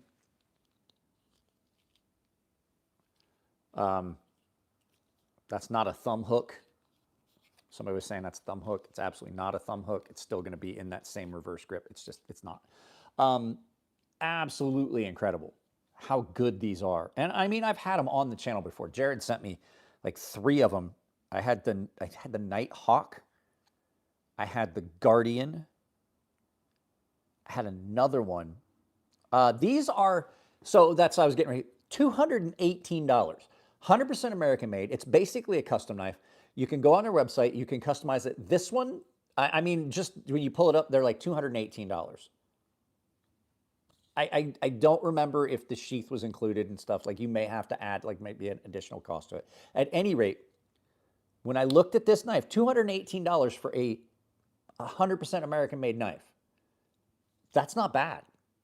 That's not bad. To put things in perspective, I have knives that are made by offshore companies like this that are much more than that. And granted, fixed blades are usually a little bit cheaper because, you know, they don't have the moving parts. There's not as much time on the machine and things like that, but still. And then, like I said, just that is terrifyingly sharp. Terrifyingly sharp. Hands down, the sharpest knives I've ever taken out of a box. And so this next one is another American-made company. Now, this is a custom. Now, there's only a couple places you can get these. I have a link to Knives Ship Free down below. That's where you can get these. So it's Knives Ship Free or directly from Lon Humphrey Customs. Lon Humphrey Custom, Tucson. This is a full custom knife that is under $350. Hand ground, handmade handles, pinned, custom leather sheath, and this, with my edge on it, is one of the sharpest knives I own. It's the best heat treat I've ever had on this particular steel. I'm not a fan of AEBL. This is in AEBL that is forge treated, forge heat treated, right? He may use an oven for that. This thing is the best everyday carry fixed blade I've ever had. I make everyday carry fixed blades. I have a knife I designed as an everyday carry fixed blade. This beats it. This is the best fixed blade knife I own, including ones that I have made. And they're made in my hometown. That has nothing to do with it. I didn't find that out until later. So AEBL, the best heat treat I've ever had on it. It is absolutely a beast. This is, if you're an outdoorsman, this is an outdoor style knife. This is not a tactical knife. This is a frontier style knife. This is an outdoor knife. It is a beautiful carry on this because of the way the loop sits. It keeps the handle of the knife below your belt line. Absolutely amazing. I have a link to Knives Ship Free down below. And any of the links down below, guys, they support the channel. They support the channel. This gets, can you see how much it gets carried? I have deformed the belt loop on this and scuffed up the sheath and everything. Like, we don't carry your knives. I carry this. If I'm here every day, I carry it around town because in California, you can't carry a fixed blade. I carry this to Walmart. I go everywhere I go pretty much. This is going to be in my pocket or, well, on my belt. So if you can find it, like Lon Humphrey Knives on Knives Ship Free, he has a lot of different models. I think this is my favorite one that I've seen. This thing absolutely is just amazing. And when you look at getting a quality handmade knife, this is probably top tier for the price. At $300, typically you get a handmade knife at $300, a custom knife at like $300. You're not getting a lot. I can carry a fixed blade, Heavy J. I do. That's what I'm saying. I carry it everywhere. You can carry a fixed blade. There's some caveats to it. I have to carry it. I can't carry it concealed, so I have to make sure that this is visible. I can. I think maybe you misheard me. I may not have said it loud enough, or I may have misspoke. I can carry, and I do. I carry it everywhere. I carry it to Walmart. I carry it everywhere I go. This is just a great outdoor style fixed blade at a beautiful price point, considering how expensive most custom knives are. The LMF2 by Gerber is a great fixed blade. I don't like Gerber's quality these days. I really don't like their quality these days. Now, we got this far. I've got a couple other knives. There's another brand that I completely slipped my mind to even mention when we were talking about good budget knives. It is Migeron Knives, Migeron, something like that. It's Army issue. Rainy Girl, as military, I'm gonna tell you right now, military issue, like everybody's like, whew, it's government issue quality. It's mil spec. Everybody else in the world is like, oh, that must be great. Anybody that's been in the military, we go like, I will buy my own shit. Thank you very much. I've never had much anything that was Army issue does not hold the sway with me that it would with someone that was not in the military for their entire adult life. I'm retired. I'm retired military. So that has no sway. That's like if you, like I have a friend that does construction and interior rebuilds and stuff. He's like, they're like contractor grade. Everybody's like, ooh, it's contractor grade. And my buddy was like, yeah, that means it's the fucking shittiest that you can get because we're going to put it in cheap. We're going to put it in cheap and then charge you high dollar for contractor grade. So this is the Mayoral by Migeron Blades, Migeron Knives. One of the best budget companies out there. They are, if you're looking for an American-made knife, this isn't it. But they are doing really good work. So this one, I'm going to remove the coating off of because the coating is a little frictiony. I thought maybe it was the knife was dull. It's just it caused a little bit of friction. But this thing, 14C28N, micarta, pocket clip. It is done in an Axis style lock.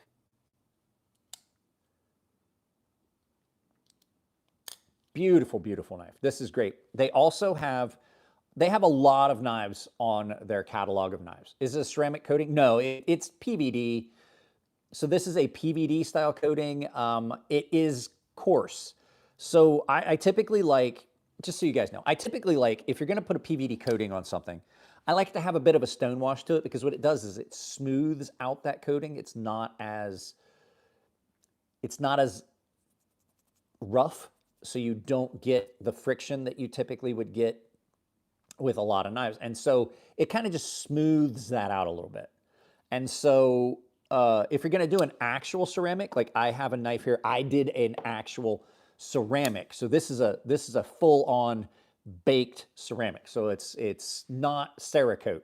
This is electrically applied, just like electroplating. So you put it in, positive, negative, put the coating on, rinse off the excess, then you bake the coating on.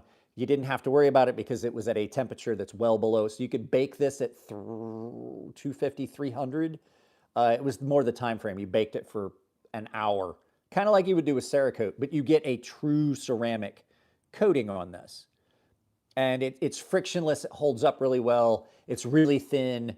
The only thing I've had that holds up better was actual DLC, which is what's on here.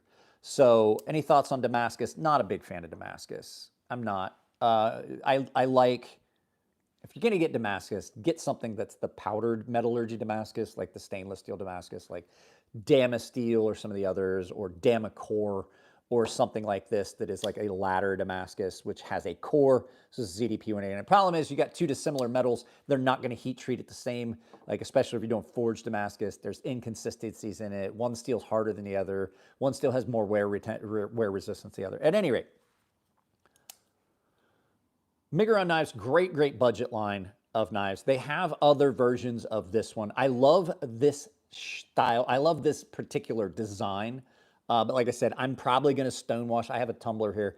I'm going to do a stone wash of this coating just to smooth it out and make it cut a little bit better and get rid of some of the friction that you get with that coarser finish that's on that. But they also have what I think is the best bang for your buck budget knife on the market. My dog is snoring.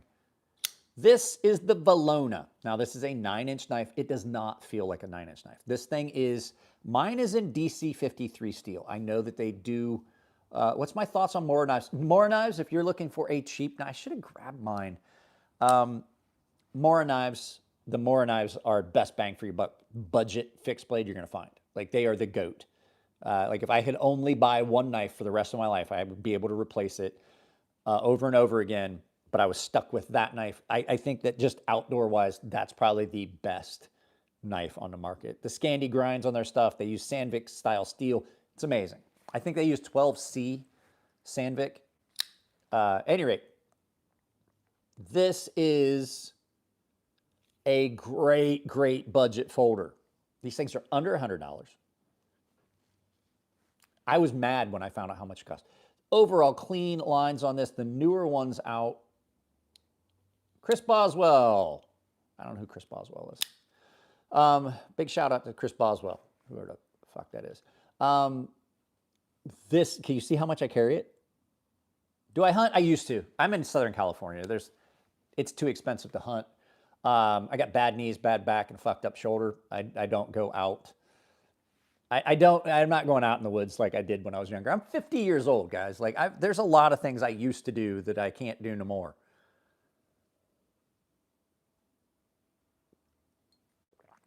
I'd say when I go back to Ohio, where I'm originally from, I go back to Ohio, I definitely do go squirrel hunting and rabbit hunting and things like that. One of the best foods you'll ever have is chipmunks. You got a garden and you've got, I'm going to tell you right now, if you have a garden and you have tomato plants, get a BB gun because you're going to have chipmunks that are in your garden.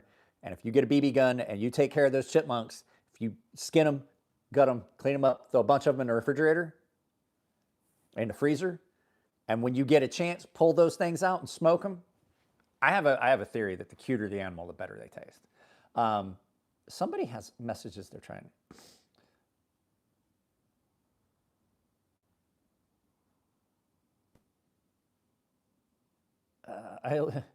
No homo, you look. Oh, I'm sorry. Heavy J showed this. I look 42. Yeah, I wake up, I feel 70. I'm looking at another shoulder surgery. Just so you guys know, it would. There's a good chance if I get a job, the videos and the live feeds probably going to start to taper down. And if I have to have this shoulder surgery, there's going to be a good period of time I can't do anything because I'll probably 8 to 10 weeks I'm going to be in a sling like I was last time I had a shoulder surgery, and the time before that, and the time before that. I have a bad shoulder. The military was not kind. I fractured. Also, I have bad neck because I fractured my neck when I was in my 20s in the military. But I didn't get retired. I didn't get retired for that because I had a lot of guys like, oh yeah, I hurt my arm, so I got medically retired. I'm like, I broke my neck. They're like, is that why you got out? And I'm like, no. That was in my first 4 years because we weren't pussies back then. My favorite chipmunk dish, well, anything that you would cook with squirrel, you can do with chipmunk. Same with rabbit. It's amazing. Small game usually is really, really good. My preferred thing to do with something like chipmunk or squirrel, however, though, is you kind of like parboil the meat, pull all the meat off, and then you take that meat that's like just parboiled enough you can pull it off, and then you roll it in flour and cook it in butter. It's really, really good, but squirrel stew is great. Therefore, So would chipmunk. Chipmunk is amazing. I'm not going to lie to you. Chipmunk is amazing. And you're already going to be doing something with chipmunks, with your chipmunk problem in your garden anyway. I grew up that if you killed it, you cooked it. It didn't matter. Groundhog, possum, squirrel. If you killed it, you cooked it. You didn't go out in the woods and just kill animals for free or for fun.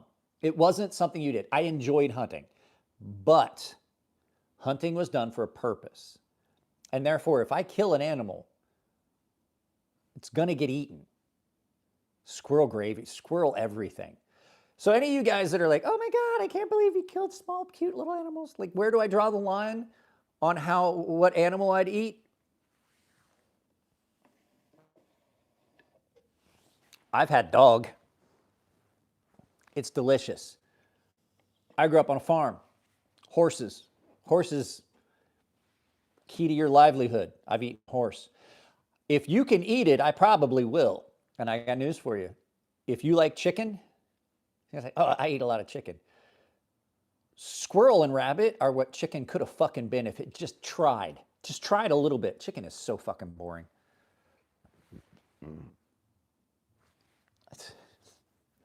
It's not an animal. Yeah, I grew up in the mountains. So I grew up in the foothills of the Allegheny Mountains, southeast Ohio. I can drive to Pittsburgh in about an hour. I used to go to Wheeling Island. My friends used to go to I'd come home on leave. We'd go to Wheeling Island. They're like, you want to go to the horse track? You guys ever remember? Like, I don't know how I can't remember the name it, but they would. It was the Greyhounds, and they're like, they're like little horses. Just go to Wheeling Island and gamble because it's in a weird zone in the middle of the Ohio River. At any rate, if you shoot and kill an animal, you're going to keep it. You're going to eat it. But unless it's a skunk, which I wouldn't shoot a skunk anyway. Skunks usually don't fuck with people. Skunks aren't bad. Do you have a carbon buckhorn? I don't. So, but this was, I wanted to do a couple hours. This has been a lot of fun. I may do a live feed tomorrow. I don't know. Here's the thing. Like, I need to film some videos about some stuff that came in. I'm just really I'm just so disappointed in the fact that they're like, oh yeah, there's a good chance you're gonna have another. I had my MRI and the doctors were like, yeah, you got a labral tear. There's some degradation of the actual joint. So I've got arthritis in that joint now.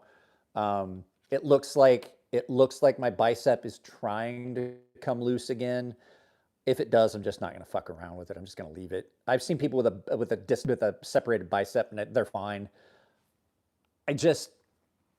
I'm really, really frustrated with the fact that it's only been about 10 years since I had my shoulder rebuilt the last time. I don't know what I'm going to do. I may just, like, if they're going to do it, and this is going to be something I'm going to have to go through every few years. It sucks. I don't know if you've ever had shoulder surgery. It's fucking horrible. It's miserable. It's painful. You can't sleep. You can't get comfortable. I can't sleep and get comfortable now. Apparently, I've got a really bad labral tear. It hurts all the way down my arm. It's really frustrating. It's disappointing. And it's demoralizing because I can't sleep. So I got to get something done with it. I may see if I can get a cortisone shot just for the pain for right now and maybe push that off. But I'm in no mood to film. Plus, I got some stuff I got to do with dealing with modifications to this. So we're going to spend the next minutes. We're going to talk about my design. So this is my design. I've come to a conclusion. There's a couple things I want to do, and I'm bring it in close for you guys. I like a finger choil on a knife, and this is based off of. Well, let me go get it. I'll show you the exact knife because some of you guys haven't seen it yet. I made a custom fixed blade for my daughter because when I was making knives, we weren't making a lot of money, and still aren't. But I couldn't afford to get my daughter a birthday present. So I went up to the shop for a week straight, and the only thing I worked on was my daughter's birthday present. So because I didn't have any cash to get her a present at the time, I wanted to get something for her, and I really couldn't afford it. And I made this knife for her. The second knife I ever made. I had just started getting into learning to make knives. What it was I was sharpening knives. So I stopped everything. I went up to the shop. I made this knife for my daughter. It's the second knife I ever made. And so I took this knife design and I started making, I made like 4, there's only 4 of these in the wild. I did this one. This was something I did really special for my daughter. It's carbon fiber. I made the mosaic pins. I was making the pins anyway because I wanted mosaic pins for stuff. So I made the pins, shredded carbon fiber or marble carbon fiber, and then it's just a 440C blade. And she was into Star Wars at the time, so I made the Rebel logo on both sides of the blade. It's in the steel itself. It's in the finish. I have a Max Ace knife. I have the, I can't remember the model, the Meerkat M.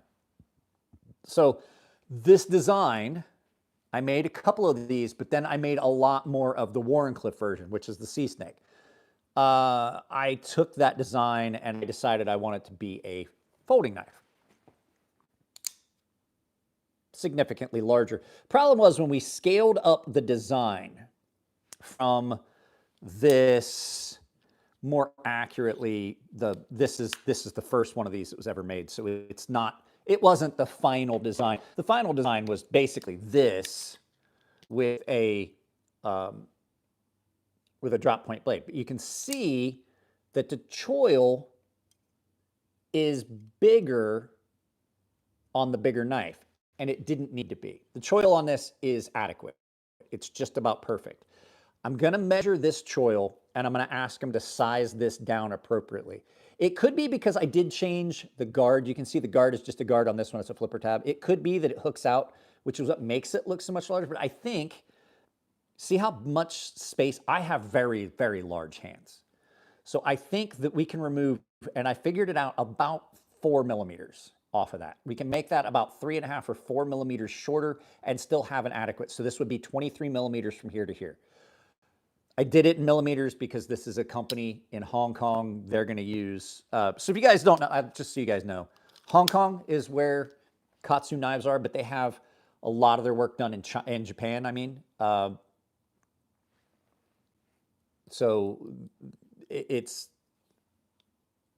at any rate. So I think that I want that forward choil to be a little bit smaller. And so it's gonna, see what I'm saying? Like, it just feels like there's wasted space on that, and I have really big hands, like I said. So if I can get my entire big ass finger in there and still have a lot of space left over, even up on the big part of my finger, which is not the part I'd put in there, I have a lot more choil than I need. So that's what we're gonna do. Also, did you take AP NESS in school? I took AP Lit, and I took AP History, but I never went to college. Anyway, next thing I want to change. Now, this could just be that these are the original first run prototypes, the first line prototypes. These aren't even production prototypes. This is just first look prototypes. That's kind of sharp. That's one of the big things that I complain about in knives, is when that edge right there is sharp. Do not want that to be a sharp spot. I don't want there to be any sharp spots, especially considering how well chamfered these handles are. Like everything else on it, chamfered really, really well, right? Now this is a full convex, so that grind starts here all the way down, but it's a convex. Can you see how it's radiused? So really rare in a folding knife. There's only a few out there. And I wanted that. But you can see, really, really contoured, nicely done. Then to have that sharp spot right there just it kind of bothers me because it's uncomfortable, and it's gonna, especially that corner right there, right?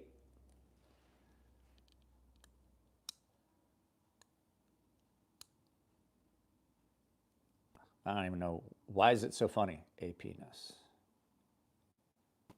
aptness, I don't know. At any rate, the only other thing that I want to change at this moment, that was a Cold Steel Marauder, question mark? No, I don't own a Cold Steel Marauder. I don't want that on there. Now, I understand that they have to brand their stuff. I do. My logo is on the blade right there. My design logo is there. And that's my initials. That's in my father's handwriting, by the way. If you guys haven't ever heard that story, we'll talk about that later. I don't like that on the pocket clip. There are some companies that can get away with it. I don't like those on pocket clips unless, like, that's embossed, that's engraved. I don't mind that. It looks classy. But when you just emblazon the logo, the company name on it like that, it looks cheap, in my opinion. And it's not. This is a really high quality company. It's a high end company. They make incredible knives, like we talked about on this one. Amazing quality on these knives, right? Absolutely, absolutely love it. So that will be some of the changes I would make. I don't think I'm going to change anything else. The only thing I would change, and now I do know KATSU Knives, I've told them this before, I'm not a fan of T6 hardware. The heads have a tendency to strip out. You don't have as deep a cut into them. I don't like T6 hardware. These are T6 hardware. However, I have not taken this apart yet because it appears to me that there's another screw under here. I don't think that this actually holds the knife together. I think these are just for the scale overlays because this is a T8 pivot, right? Pocket clip screws, I don't mind them being I don't mind them being a T6. You know what I'm saying? Especially like if they're not holding the knife together. If they are, I just don't, I find them to be problematic. I really do. Most companies have left the T6 head hardware behind. It's not so much that the actual shank of the screw is different, right? And it's not that the threads are that much different because you can get a T6 2 and 56 and you can get a T8 2 and 56. That's the thread pattern.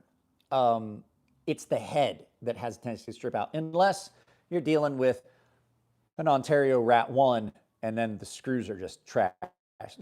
Ontario Rat 1 is the worst fucking knife I've ever. I bought that knife and I was like, this is literally the worst knife I've ever bought. I'm still mad. I'm friends with Nick Shabazz. I'm still mad at him for that. Like, it's, hey, you know, it's a gem. It's a beautiful knife. It's a beautiful thing. No, it's not, Nick Shabazz. It's not a beautiful thing. The Rat 1 is trash. It's a piece of shit knife. It is a garbage knife. And if that was their flagship model, it is no wonder that Ontario Knives went out of business. Sorry. Sorry, not sorry. I'm not saying. I'm just saying. You know what I'm saying? All right, guys, I have to end this. It's been 130 minutes. I have to poop. I have to take the dog for a walk. And I had a very large cup of coffee because this is an entire, put in perspective, 6'3", 235, 240 pounds. This is an entire French press worth of coffee in a cup. And I drank the entire thing while we were doing this live feed. So I love you guys. Thanks for hanging out. If you have not subscribed to the channel, please do so. If you haven't dropped a like, please do so. And check out the videos that went up. A video went up Sunday. So yesterday, the video that went up was weird knives from my knife collection. I have a handful of weirdos in what typically is a mundane, just regular knife collection. And put things in perspective, I've probably got 600 knives here at the house. So I love you guys. I got to go. I'll talk to you later. See you next time.